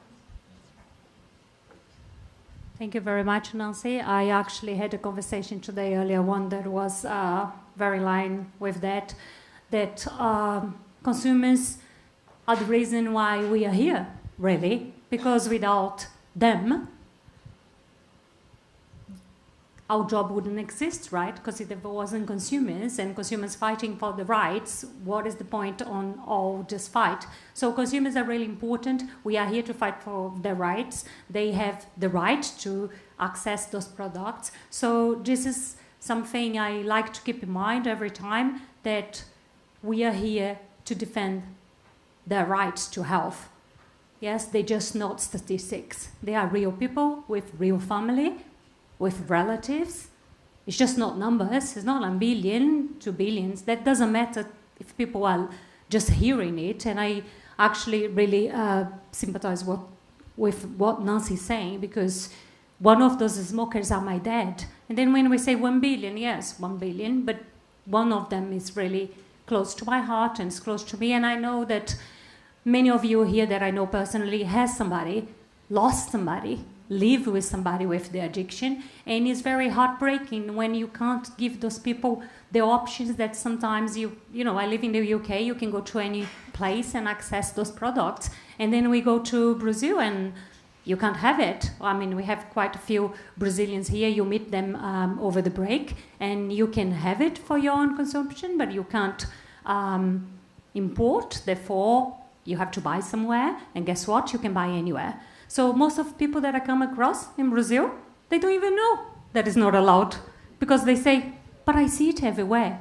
And then precisely, you can see it everywhere. You can buy everywhere. You can even code words to buy it. It's everywhere. Thailand's the same way. Yes. So, David, would you like to say a few words on Asa's point, how hard it is to talk to the people? I'm not sure in Canada you can see your MP down the street. I can certainly not see them in the UK. I don't think they take the tube, but we can certainly have better access, I guess, in European countries, in other Western countries than we have back in low and middle income countries. Sure. I mean, we do see that in Canada because, of course, we have a federal system, so we have provinces. And some of the provinces are quite small population. They make New Zealand look huge. And people can do exactly what Nancy was saying, that I had these experiences with somebody saying, so you're wanting to talk to the Minister of Finance in our province, that, well, put on your jacket. And, say, yeah, and he lives 3 doors down. We'll just go, talk to him. So you can. But I think in any country, I think what Nancy was saying, what we've heard from our colleagues in New Zealand, is exactly what Margaret Mead has said, the famous anthropologist, about never doubt that a small group of people can change the world. Indeed, that's all that ever has. And when we look at New Zealand, I mean, I can name them as various personal friends who did it. And we can see this happening in other places, and any of us who've been involved in social change, it's exactly that. It's a small group of people who do it. And as it happens, it becomes easier to get the next victory because you have these other victories to point to say, and look what happened. So each time it gets easier to have that success. There was huge opposition to virtually every public health initiative that's ever happened, including auto safety. But who's going to argue against auto safety now? We have so many examples. The first ones were hard, it just gets easier. And I think the same thing here is we look at, like, how do you explain Iceland? There's virtually no smoking of anybody under the age of, 50? Because they had vaping, they had snus, and now they have pouches. How do you ignore that? How do you ignore what's happened in Japan? How do you even ignore the things the Americans are trying to ignore, where non-combustion products, despite huge opposition from the government and massive misinformation, they went from being 20% of the nicotine market to 40% of the nicotine market in 5 years. So we are seeing this progress happening, and I think it becomes much harder for people to ignore it, and it makes it easier for those small groups of people who decide to make a change to do it. Thank you. That's why we're here, so they can't ignore us. Please, I think we have a question over there. Thank you, Federico. Thank you. Federico Fernandez from We Are Innovation. I have a question aimed at Nancy, but also at the rest of the panel. And it's just, maybe it's a little bit of a first world problem, but have you found any, or have you detected any shortcomings because of such a strong commitment by New Zealand on vaping at the expense maybe of other alternative nicotine products, innovative nicotine products? Well, if we're going to go back to the whole snus and nicotine pouch situation, like Maru had said, we were going to get it. And the current government's actually talking about bringing it in. I hope to hell they do. I think the reason we didn't get it, and you'll correct me if I'm wrong, is that the Prime Minister at the time, I believe Jacinda, said that she'd seen people using it when she was a student and she didn't like it. Correct? That's what she said, okay? It's those kinds of things, the perceptions, again, the hipsters going to see the Minister of Health, right? A lot of it is perception. And the only way to break those perceptions is, like what David was saying, look here, look here, look here. A lot of people hold on to these ideas in their head and they're stubborn about it and they don't want to see something different or learn something different. It's persistence, okay? And I mean, that's why, now that they've seen that vaping is working, they're seeing the smoking rates are going down. Now they're like, oh, wait, but we still have some people that are hardcore smokers because vaping doesn't work for everybody, let's be honest. It just doesn't, okay? Let's add another tool to the toolbox because we can do this. But it's taken, like Madhva said, it's taken years. So no, I don't see any blowback from it, but I do see the benefit of what's been done and how it's working, and then now we can add the more tools to the toolbox. We're always going to have detractors. You're always going to have people who go, oh, and a lot of that comes from their perception because they don't want to learn, or, and I'm going to say this, and I probably shouldn't say it, but I'm going to say it anyway because that's me, they feel they're going to lose their relevance because they've been fighting this thing for so long, and they don't understand they can transition that passion they have for public health into something else. No, they just want to do it their way. And this is what I focused on. This is what I've been doing for 20 years. And by God, I'm going to retire and get my tenure or my pension or whatever the hell it is by fighting this. And that's a lot of what the problem is in New Zealand right now. And I'll say it, and I'll probably have a mark on me and a sniper on me. But, that's what it is. They don't want to. If somebody doesn't want to do something, they're not going to do it. Thank you very much. Do I have any more questions from the audience? Thomas? Sorry, Thomas. It's okay. It's just a brief commentary regarding Asa's question. We in Mexico, for example, find it very difficult to have access to authorities because they put the 5.3 clause of the CTC in our head and say, I'm not going to talk with you. So eventually that's something that should be, at least in Mexico, I guess at some point we will find a way. Actually, Juan Jose once tried even to file an amparo trial for that. And that was a commentary in regard to that question. And in regard to what you just said, Nancy, that these people won't change their mind because they want to retire and receive their pension. That is also a conflict of interest. And they're also addicted to the revenue from it, the excise, and the excise that funds the research that they do. But they're being paid to say what they say. So just let's get it clear. That's conflict of interest, and we should find a way to show them or to show the legislators that what they are listening from tobacco control is by mercenaries of the abstinence model. I agree. I mean, and one of the things, and I think you and I had this discussion earlier, as I said, it's so funny that they turn around and they accuse us of taking tobacco money, right? All right, we're not going to listen to you, 5.3, et cetera, et cetera. Well, I hate to break it to you, but a lot of these people that are in public health that are funded, publicly funded research, government funded research, where do you think that money comes from? That comes from tobacco excise. So who's really taking the money? Who's benefiting from people smoking? Okay? That's one of the arguments that we have to use. And this use of 5.3 that seems to have just exploded in the past couple of years. Let's talk about conflict of interest, like what you just said. Where's that conflict of interest? Yes, Asa? I was going to say that I think probably all of us know what 5.3 is and how it's being used against us. But do any of you know where the hub of 5.3 is located at? Bangkok, Thailand. They set up the hub just to translate how to use Article 5.3 against us over there in Bangkok, Thailand. I mean, it's just like the way the convenient interpretation of Article 1D. Thank you very much. Any more questions? Yes?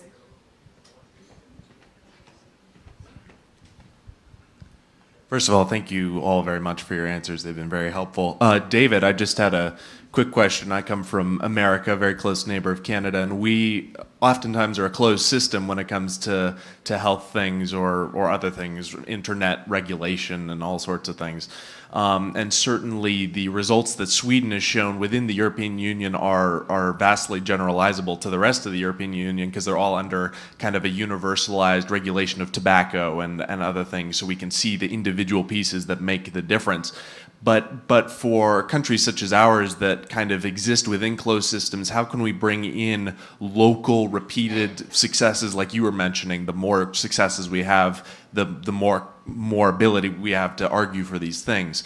How do we kind of import that to our own soil in a way that is convincing beyond even the European Union's proof? Sure. I will quote another American, General George Patton, who said, "There's no such thing as an obstacle, only a new opportunity." And it's that entrepreneurial mindset that successful advocates have of saying, how do I turn what looks like a problem to an advantage? So even in the United States, as I say, there's been a doubling of the size of the non-combustible nicotine market in just 5 years. Americans are moving, and they're moving in a big way. What's the result of things like the plan by the FDA now with the Department of Justice to enforce the FDA's insane rules that would ban virtually all vaping products in the United States, which are apparently used by something like 22 million Americans? I mean, as an advocate, I'd look at that and say, so this would be the Biden regime doing something that would really, really bother 22 million Americans, plus the people who are close to them, who have seen them move off smoking. Now, if I remember correctly, the U.S. still has elections, which might change after November, but what might happen in that election with 22 million pissed off Americans who feel that Democrats have taken away their rights? And Grover Norquist wrote about this about a week before Trump was first elected, and said, Trump's going to win, when other people were saying, there's no way Trump's going to win. And he said the reason is that when governments do things that cause Americans to say, just leave me alone, they've become a Republican. And how that is not being noticed by what's going on now. So that, to me, as an advocate, I'd say that's a point worth making. But also to look at what's happening all through the U.S. with the change. So people are ignoring all these things coming from government, and they're taking care of themselves. And there's a long history of that. So, and to be able to use those examples to look at the history of what's happened on other things. So why was it the U.S. was so successful at moving to sanitary food in 1906? Like overnight. Because it empowered people. It used science. It met the needs of consumers. It informed them. It gave them an option. You know, how did the U.S. transform the pharmaceutical market? 1938. It gave a relative advantage in the marketplace to science-based pharmaceuticals that could be shown to be what they called safe and effective. 12 years later, 90% of the pharmaceuticals sold in America were products that didn't exist when the law was passed. It was answered this, the question was asked about innovation. It spurred innovation. Here we already have products that can replace virtually all cigarettes, but we could innovate. You know, what if we had regulation that would do that? So getting those things talked about, I think, you know, makes a real difference, and I think it does get public imagination. And I'm very much an optimist, given my the history I've had in this field and looking at these other fields. It's unstoppable now. Technology cannot be stopped. Innovation cannot be stopped.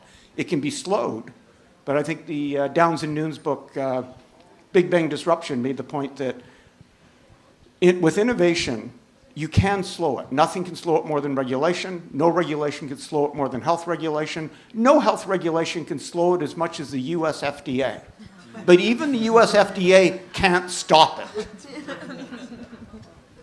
Thank you very much, David. That's very inspiring. Please join us too. Clarissa, please correct my amazing Swedish accent. Please join us for this smorgasbord. Yes?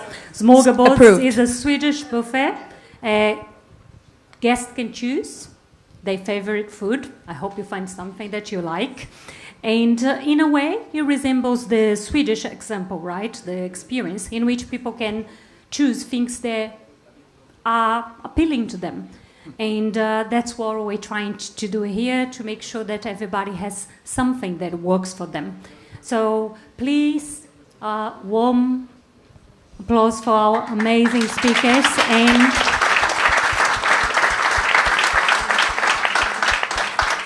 do not disappear, because I need you all back at 8:35, and I will chase you outside in the roof terrace, taking selfies. I will.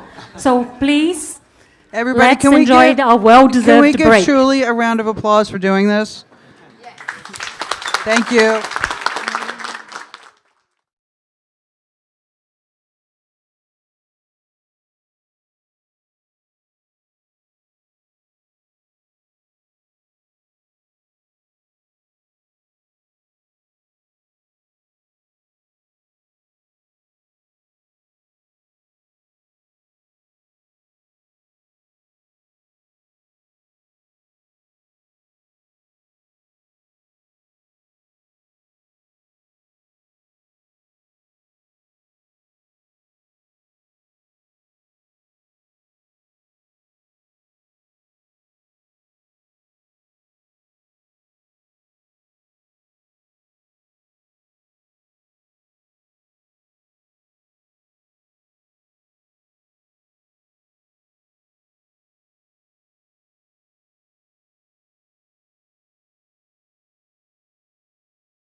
Hi, everyone. Please come back to your seat. You can bring your food. Just don't drop it on the sofa. Where is Asa? Asa, please.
Hello, welcome back.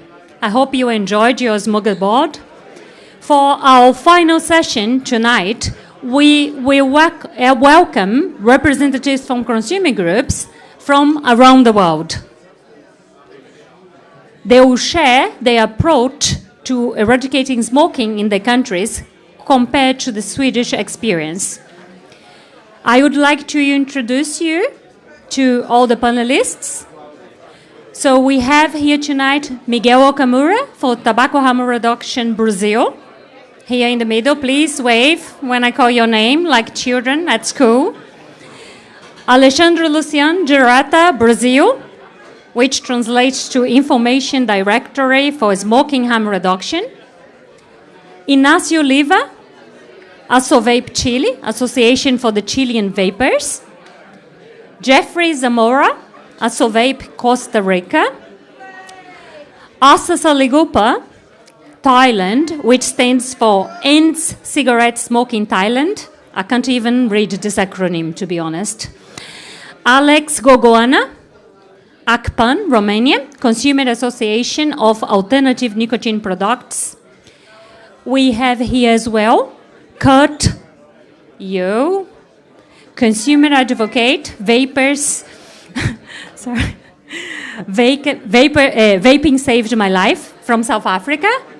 And Maria, to break the chain here of only boys, Maria Papainayu, Rights for Vapers. So we do have a lady speaking rather than me. So please be seated. And welcome to all of those amazing speakers that have traveled from very far to be here with you tonight. Hennej is going to be our moderator. He's from FACT Asia, and he's agreed to keep this crowd under control.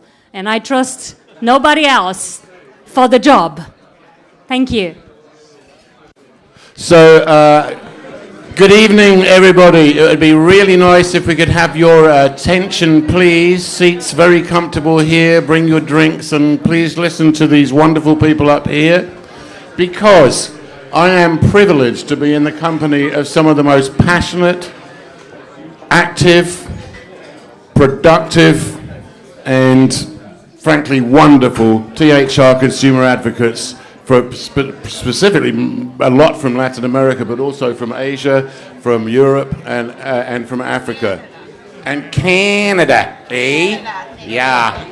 Okie dokie. So we're going to listen to some of the realities in essentially not first world countries, which, let's be honest, their populations far outnumber the Western world, and have way more smokers, and I imagine way more vapors.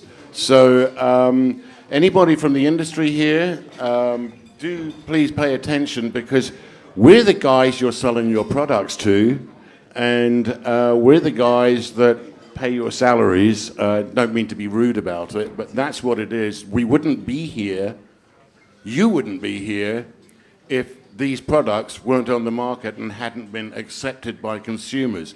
Unfortunately, not by governments, as we know. So, can I please start with Alex? Could you tell us what's going on in Romania? Specifically, we're looking for accessibility, acceptability, and affordability of alternatives to cigarettes around the world. Alex, over to you. A lot of A's. First of all, I think I need to tell, maybe it's nice to know how I become vape advocate or harm reduction advocate. I started vaping a lot of years ago. I started a YouTube channel for reviews, and I don't know how I become the only person in my country who fight for vaping and harm reduction. And after some years, I don't know, maybe 10, I started an NGO, and I do harm reduction legally, let's say. The thing is, it's really important, this job, and for me, because I'm the only one in my country, it will be more easy if I will have fellow more people who will do this. I don't know, maybe if the industry will help us more, because there is also a problem here, but in the relationship with the government and the authorities, we need to be more people who are fighting for the same goal. Yeah. Yeah, Alex, what is vaping legal in? Yes. Yes. It's legal. And is it regulated in terms of the actual product manufacturing? Legal. Is regulated because we are in the European Union and we need to respect the TPD regulation, and is also taxed. We have a funny situation with 2 excise duties, but we can handle it. So, does tobacco alternatives cost the same, more, or less than conventional cigarettes? To be honest, cost less, because 1 bottle of liquid with nicotine, it's like 6 or 7 euro, and a pack of 20 cigarettes is 4 or 5. But 1 bottle of liquid will last 2 or 3 or 4 days, or how much do you vape? And how about snus or nicotine pouches? Is that popular? We have it on the market, but I don't know, maybe we don't have the culture, maybe they weren't advertised or marketed, I don't know. It's, I think, 1% of the market using. Okay. So, in Colombia, Francisco. Francisco is sick. He couldn't sit down because he had a very big migraine. Is sick, so he can't be with us here tonight. So perhaps we could look at. Yeah, okay, perhaps we could look at Colombia. Francisco. Did I just say that? Okay. Just a minute. Okay, got it now. Costa Rica. Yes. Jeffrey. Yes, sir. Tell us what's going on. I already know what's going on because you told me before last year, but can you tell everybody else? Sure. When it comes to the products is regulated, they have been regulated since 2012. Currently on the market, you do have vape shops that are legal to operate. There's license and stuff whatsoever. There's an excise tax that it was implemented like a year ago that is 20% additional fee on top of the price, which unfortunately makes it a little less affordable for people that actually smoke to transition to a less harmful alternative. So yeah, and at this present time, you can find vaping devices, you can find nicotine pouches, which unfortunately is not something that is really used a lot in the country because cultural differences perhaps, and heated tobacco products that are also available in the country. The cost of a pack of cigarettes is how much? It's around $45. US dollars? Yes. For 20 cigarettes? Yes, 45. How much is a pack of cigarettes in Australia? 45? No. 4 to 5. $4 to $5, ladies and gentlemen. Yes, a bargain, an absolute bargain. Yes, totally. Yeah. And what is that? What's the relative cost of alternatives? Vaping devices, you can find them probably between, let's say, $10 to whatever, you know. So over like a 6-month period, would you save or lose money, or would you come out the same between vaping and smoking? Pretty much the same, unfortunately, because that 20% tax in top of the price that we have now, unfortunately, have made it less affordable for people to transition away from combustible cigarettes. So is that a consequence of government failure to recognise the tobacco harm reduction benefits of this? Yes, and a lot of lobby from the counterparts. Okie doke. So how is it in Chile, Ignacio? Well, I'm very happy and proud to say that finally in Chile we have a legislation. We were fighting there for 14 years now. The law is finally promoted. It was published, but there is always a but. You know that that's part of advocacy. We are very good, but we need to wait until the Minister of Health gives out the final regulation. It's called reglement. We are expecting not to have any big surprise there, and that's it. We were able to, during the process of the regulative process was in the last 5 years very, very strong. And we were able to move some borders that I think might be important not only for the region, also for the other countries. One of the things that we were able to was to move this stupid 20% number, 20 milligrams number, up to 45. Yeah, I know, 45 milligrams. Why? And why 20? It was what we could move, but it's like breaking that, that barrier. We were also able not to let them forbid advertisement. They will regulate it, but they can't forbid it because that's another way to avoid the people to get informed. They accuse you about being promoting the product, and we were able to make that thing also happen in the law. We were able not to let them block us with 10 milliliter bottles. And that one was very well played because finally they fight so much that they forget about it. So we have no limit. We were hoping 60 milligrams, 60 mLs, and now we got no limits.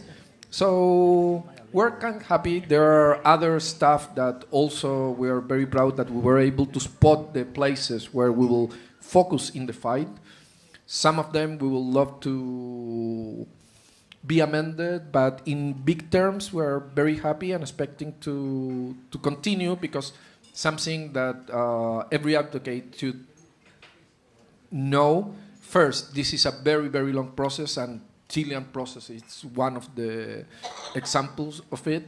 It's 14 years to came to this point, passing through avoiding the ban of e-cigarettes. We were having a lot of problems, but also this never ends.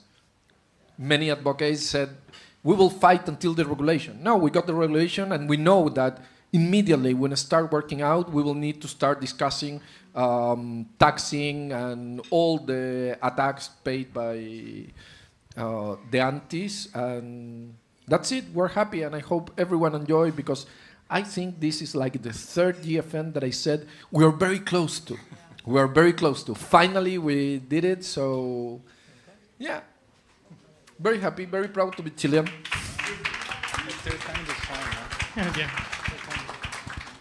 I love a positive story. Let's turn to Brazil. How positive is Brazil, Miguel? Well, Brazil, we have a very unfortunate regulation with Anvisa. Anvisa recently dropped like a checkmate on us on the vaping regulation. They do not care, and they don't want to listen. We were very afraid that they will adopt a negationist posture in broad daylight, in plain daylight, and they did exactly that. But my feelings as an advocate is that it worked like it worked inflaming the people. So there's a lot of people who are very annoyed on this denialism that is happening in Brazil. And about the accessibility and affordability, etc., making a paraphrase of Jurassic Park, nature finds their way. So the vape in Brazil is everyone's vapes. Everyone knows about vape. But the people we still have a very big misunderstanding about it, because we are currently the leaders of misinformation about vaping in the world. So we have a lot of work to do, but strangely, we are positively optimistic about it. Alejandro. Yes, I know. Obviously, I was going to get that one wrong. But even in Brazil, everybody gets it wrong. Okay. So Alex. Yes. Yeah. Thank you. Yeah. What are your observations there? And can you give us some insight as to what the challenges were trying to communicate with the regulators?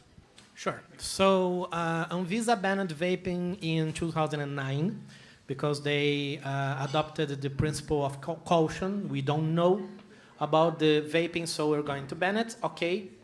At that time, it could make some sense, but again, in this year, they reiterate the ban.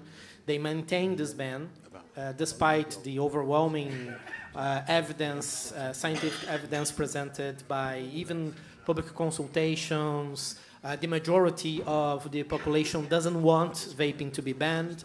58% of consumers and the general public voted no for the ban.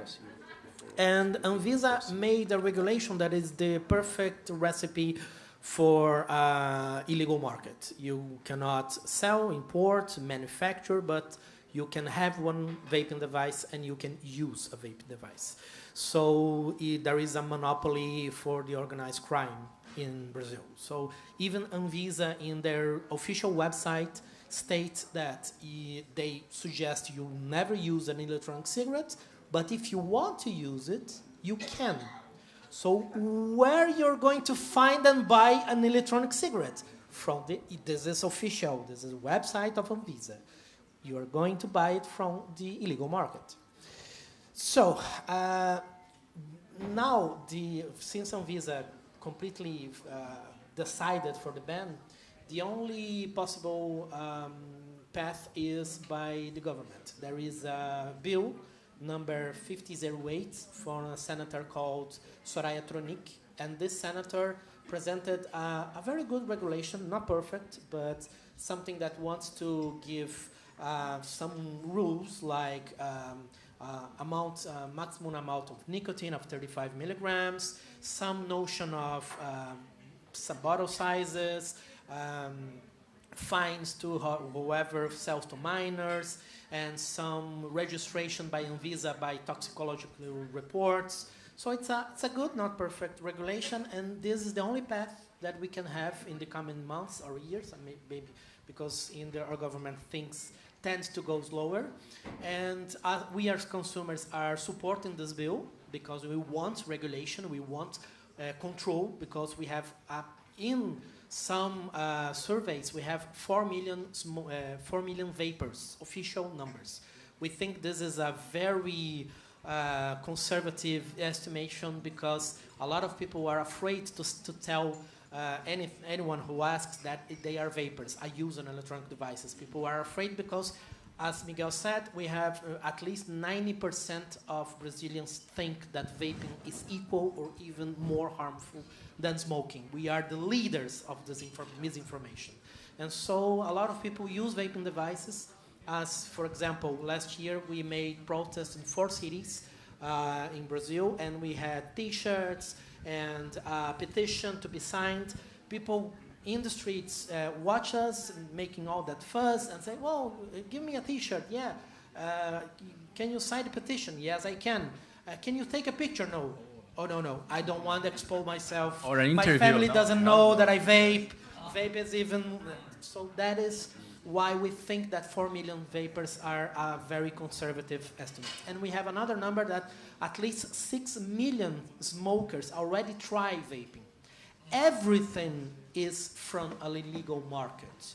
So we have, let's say, 10 million people already experimented, some frequently, some just sporadically. This is only from products that we have no idea what's inside those products. So Brazil lives a very dire situation. I think it's the worst scenario possible because we don't have a ban that works. Even if the ban was working, at least people are not having access to products that can be contaminated. And even worse, yes, in Brazil, vaping can be even worse than smoking. We don't have the same rights than the English, the Americans, the Canadians. We have only the black market to supply those devices. And so we have to work to try to pass this bill.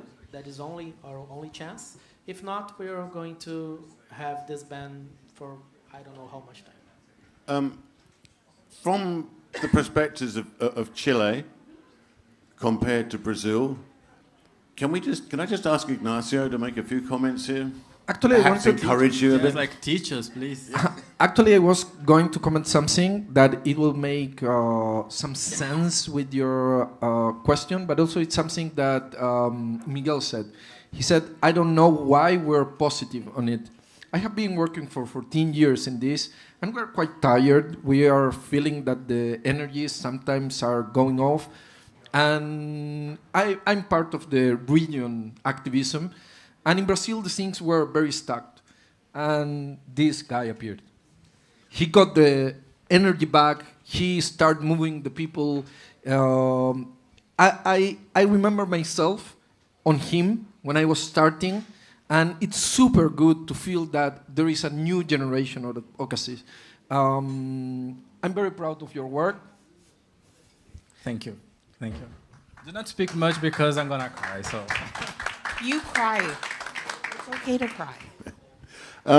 Okay, so I think we pretty much covered Latin America there, and we can see that there's quite a significant difference between the various countries, neighboring countries, and we know if Mexico, we've heard earlier, has got its own significant share of problems, and I know Colombia does too, and I know Costa Rica does. But how different is it from, say, Thailand, Asa? Oh, you're going to throw it over there. He was looking at it over there. You know, there's in Thailand, there's a saying going like Thailand is like Brazil or Thailand is like Mexico, especially with this vaping situation is going around. But in Thailand, the situation is really, I've mentioned this many times before, it's really weird because it is illegal to import, right? It is illegal to distribute. I used to say it is illegal to manufacture, but now I'm not going to say that. So it is illegal to import, right, for commercial purposes. Plus, it is illegal to distribute. Distribute is, of course, commercial purposes. And I guess that's it. But you can use. You can use.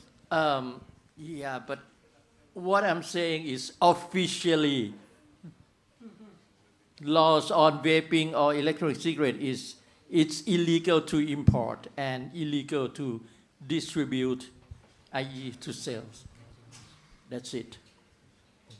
But Asa, you and I both know that you can get hold of a vape Oh, yeah. just texting and it's delivered to your door with whatever you want, right? I mean, Yeah, well, we know that. That's 100% black market that I was just gonna get into. So a lot of people had asked me, like, you know, like our fellows advocates gonna come into Thailand and say like, oh, I'm not gonna. I said like, well, coming into Thailand, some officials might consider you bringing in vape items as importation, or they might not. So if you want to be on the safe side, just arrive to Bangkok, whichever port, you know, like Phuket, Chiang Mai, Suvarnabhumi, Don Mueang, wherever. Just arrive there, and like Ash said, you open up the Facebook, or in Thailand we use Line, right? But easy is just open up Facebook, say vape. Just Google it, just write vape sales or price or vape price, or even whatever you want, whatever brand, made, model you want. You just type in and put the word price behind it, and it will just appear like, okay, this shop, this is near you. This is delivered within 24 hours, within 6 hours, within 3 hours, or 2 days. So everything is black marketed. What I was saying was that there are two formal legal aspects. I didn't say, you know, like, since I guess I can say that I work with the government right now, which, you know, like, I work with the government. I don't work for them, right? I had been appointed committee for the parliament, not the government, the parliament, same thing. And this committee is working towards how to amend the laws and regulation on electronic cigarettes, especially. The reason being is that we know that the laws and regulations right now it doesn't work at all. Nothing works.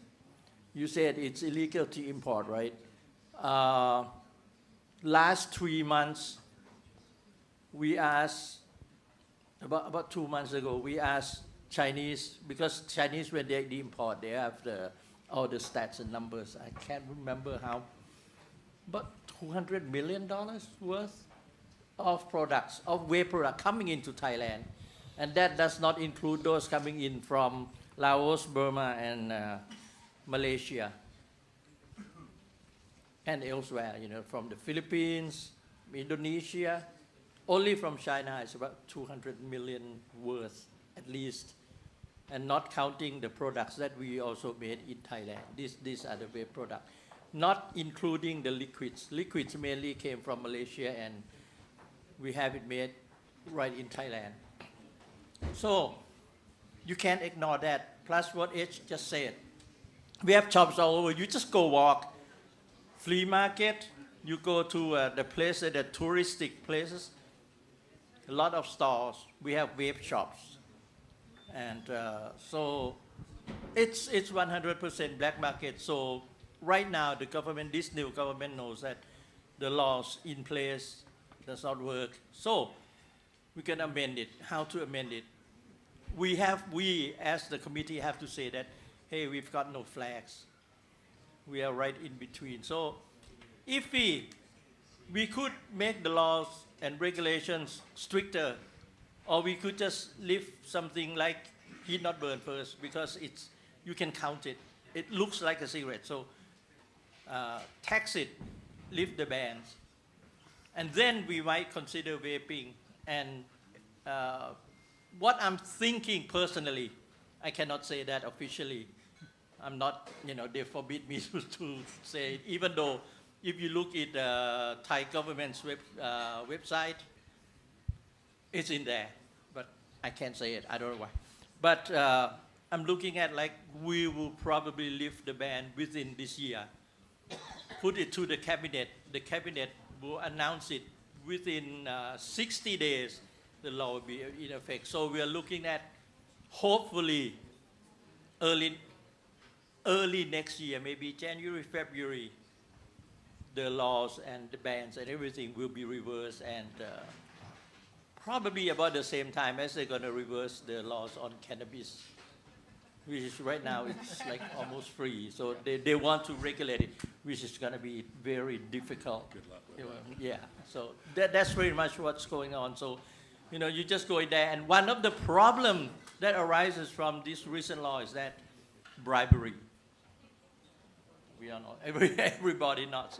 That's 100% for sure. Bribery is coming because we've got millions of vapors there. So that sounds like a pretty grim situation in Thailand. I'm sure South Africa's much better, right, Kurt? Before I start, we started this wonderful presentation just after 6. And just a sobering point, the reason why we are sitting here is that based on the 8 million figure, 2,800 individuals passed away from smoking within these 3 hours. And every one of those figures, or every one of those people, there's metadata attached to that. Their families, their mothers, their fathers, their uncles, their aunts, their grands, their grandfathers. And that's why we're sitting here. South Africa is, pardon my French, a shit show. We don't have regulations on vaping products, but we do have a tax. So we put the cart in front of the horse. We don't have standards. And what we do have is smoking rates climbing through the roof because we have such an enormous illicit cigarette trade in South Africa. In the last 10 years, 47% increase in smoking rates. And no one does the research to see the correlation between the growth of the illicit trade and smoking. At that same period, if we look at the cohort between 15 and 24-year-olds, that's a 76% increase. Yet the thing that dominates the headlines in South Africa is vaping kids and so forth and so on. So we're getting the same recipe, the same nonsense that's been fed into South Africa, but no one's actually really looking at the data. And I heard earlier on that we've kind of forgotten about smoking. It's now just about vaping. So unfortunately, South Africa's regulation and the path that they take is slower than evolution because the bill was introduced to the public in 2018. It's now 2014, and we actually have got really nowhere because we've just recently had an election, and because we couldn't finish public participation, it's kind of just stuck in limbo again. So now we have to wait to see what happens with Parliament, to see which way the direction the bill's going to go. But in the interim, we just have a growing illicit market in cigarettes. And unfortunately, based on the social economic situation that South Africa finds itself, very few individuals in South Africa afford a vape. Because effectively, if 60% of all cigarette smokers in South Africa are using illicit products, and a pack of 20 is 63 US cents, how is any of those individuals able to buy a 100 Rand vape? So vaping is not our silver bullet. Our silver bullet is a whole suite of things that South Africa hasn't moved on for decades. We have zero cessation in the public health sphere. The only option is quit or die. That is it. And nobody's quitting. There's more smoking. And it continues. And it doesn't stop. So I hear all these stories and I think they're wonderful, but when I go back to South Africa, we haven't even got off the starting post yet. We've got laws, but no one enforces them. We've got messaging, but no one listens to them. So unfortunately, as I said, South Africa is in a very poor state when it comes to smoking cessation, and there's a lot of misinformation, and I would like to challenge whoever says that we're the champions of misinformation. Hold our beer, because here we come. But you can buy vapes in South Africa. Oh yes, I mean the vapes they're not regulated. You can buy vapes in South Africa. Those who can afford it. Remember that very few individuals in South Africa can afford it, but you can buy vapes, and you can buy vapes pretty much anywhere you want to. And unfortunately, we don't have standards, so we don't know what's in those products. We really don't. So we keep warning individuals, particularly the decision makers and policy informers, that this is a ticking time bomb. It is a ticking time bomb because we don't have standards on these products and there's no regulations. But it falls on deaf ears. So, yes, we're going to see headlines eventually that these problems are going to occur, and unfortunately South Africa is just going to be in the newspapers for the wrong reasons again. Thank you, Alex. Sorry, and Alex. Yeah. We started off this evening with Romania, a Western country which is coddled by EU regulations and laws, a very nice, safe situation for the citizens. But I want to go to Canada, North America's answer to Brazil. Pretty much right now. I think we were on a great path. Vaping was regulated in 2018. When I hear you guys talk, vaping wasn't regulated. Vaping was legislated. So we have to understand the difference between the laws. We had a legislation for vaping called the Tobacco Vaping Products Act. And that act started to get regulated. And that's where the problems happened. We are being regulated to prohibition. We are being regulated to a product that is not going to be available in a free market. So hip hip hooray, we regulated vaping in 2018, and we got an act. Hip hip hooray, and it's a good act. But when you pick apart that act and read the acts that you're asking for, get as many lawyers as possible. Because the government will always find the loophole to make things happen. Your NGOs, which I've nicknamed in Canada, are Classic 5, because they're, you know what, I don't want to call them old-timers, because I'm kind of old, but they're dinosaurs, so I just call them the Classic 5s. They'll find a way to bully your politicians. Our politicians are being bullied. I'm going to share a story right now. 2018, great market.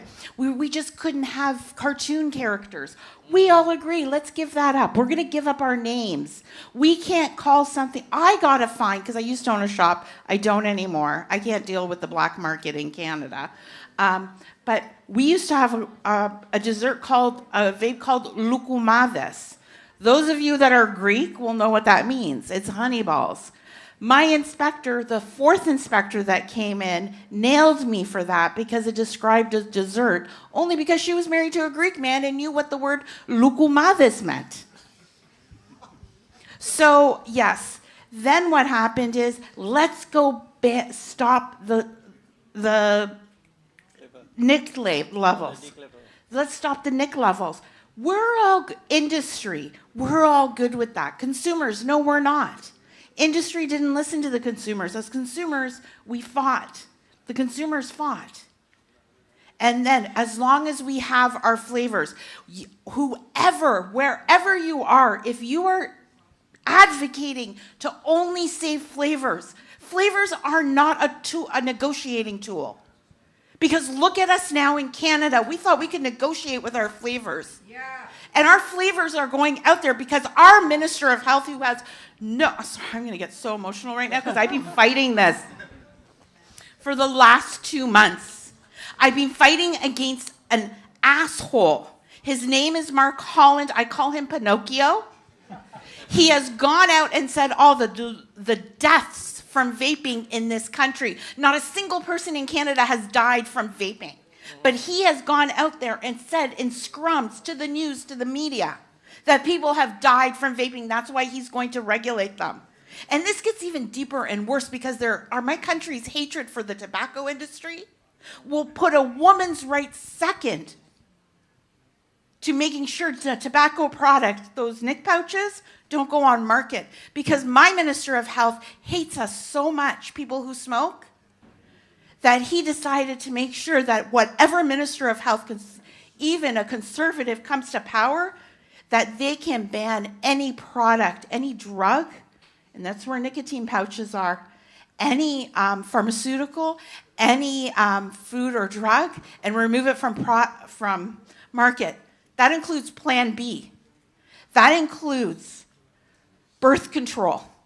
And that also includes any type of hormone drugs. So my Minister of Health hates tobacco so much that he's willing to put women's rights second to ensuring that a tobacco product is not legal in our country as a smoking cessation. And this is what we're dealing with, and this happened in a blink of an eye. In a blink of an eye, because now we're fighting not to have these flavors lost. We have a man who is putting through bills to be able to do what he wants when he wants. But you know what? He's not going to get elected again. And now those powers go to the Minister of Health, and that is scary. So yeah, our industry negotiated flavors. Flavors, we have nothing to negotiate. They will take everything. And I'm telling you, this is a lesson learned from a country who is going down the road of tobacco harm reduction. In that book, there is a quote from Health Canada. Health Canada stood last year and talked about meeting us where we're at, meeting with consumers. And then, new Minister of Health, this file doesn't even belong to him because we're lucky. We have a Minister of Addictions and Mental Health. And this is her file, but he keeps talking about it. He keeps talking about the tobacco industry. And he said that he will find the tobacco industry not to hook our kids in any dark corner. But I know that the black market's going to take over.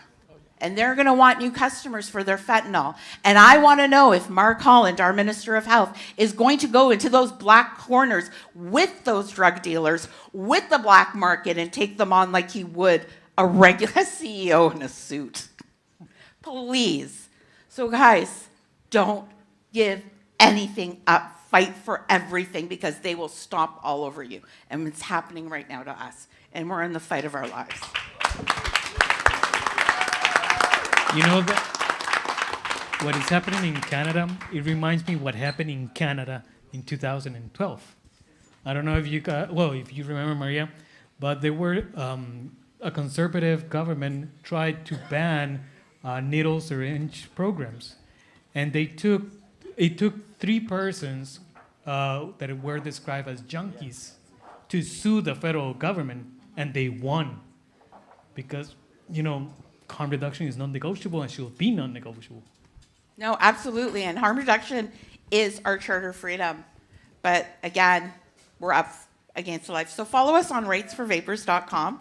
And the Classic 5 NGOs put out this wonderful press release criticizing us on our efforts that we were funded by industry.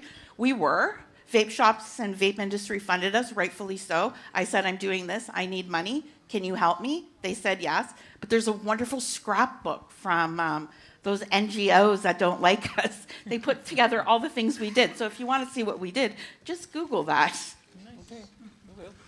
Okay, look, I want to open up for a few questions, not many, right? We're running out of time. But before we do that, I just want to recognise two elements here. First of all, Sue Lee and her team. Thank you.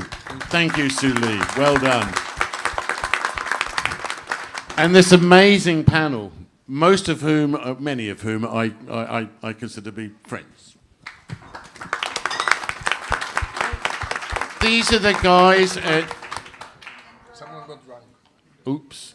These are the guys who are moving the dial. Whether they notice it or not, whether you notice it or not, they are moving the dial. Chile, Thailand, Brazil, South Africa, Romania, Canada, Costa Rica.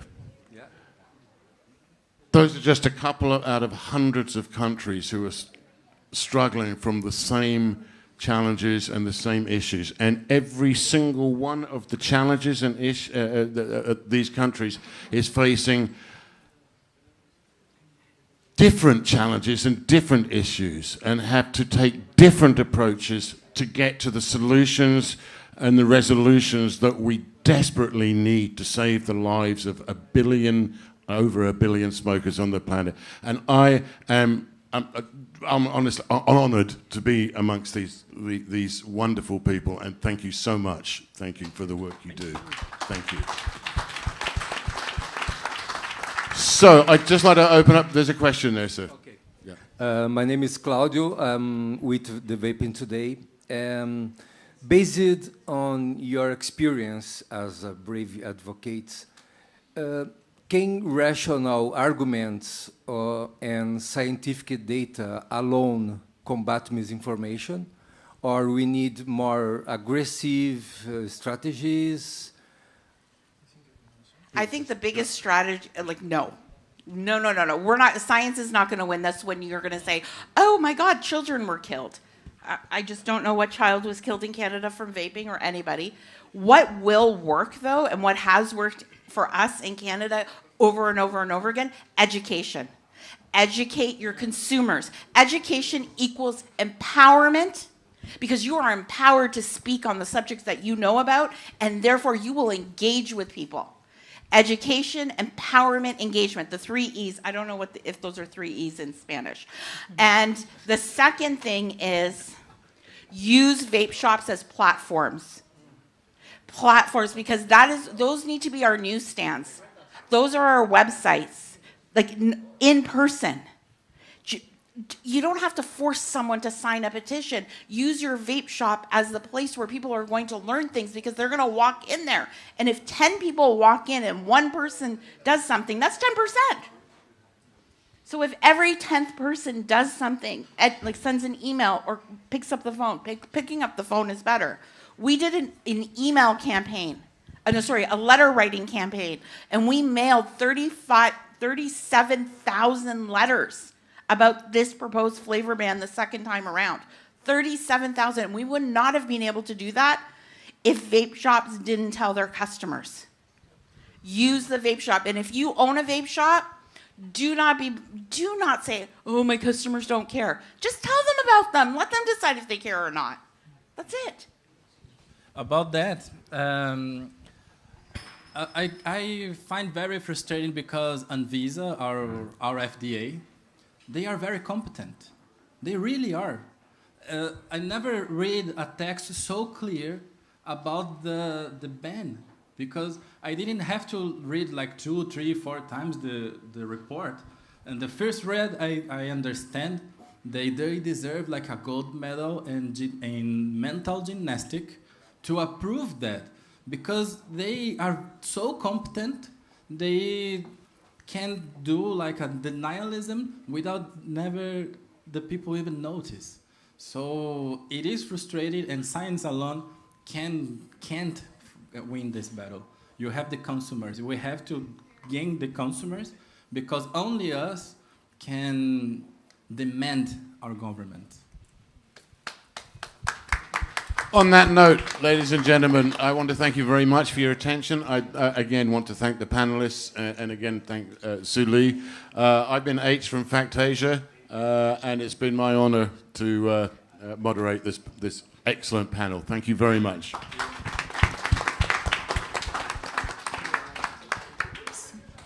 Vaping saves lives. Yes.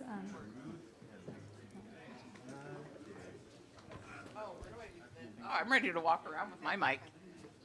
Thank you. Oh, my purse. Hello, back again. It's okay. So to say that I feel inspired would be a real understatement tonight. I know there is much work to do. I know there are solutions to the problem that we're seeking to address, and this is within our reach. So thank you to the speakers, to the guests, to all of you here tonight. Please keep following us, as we still have a very long journey ahead. Thank you to, I don't want to say all the names because I'm probably going to forget somebody, but thank you, Professor Maroglova, to Dr. Dillon, to Jessica, to everyone, and for all those invisible souls that I'm not going to name you, that has been helping me, giving me advice, supporting me. I really appreciate. There is no words to Thank you all. You know who you are. So thank you all. Please join me to Drinks, Canapé, and Karaoke for those who knows how to sing and those who hasn't got a clue like me. So please join. I'm not going to be the singing, so I don't want anybody laughing at me. This is my job at the karaoke. So thank you all.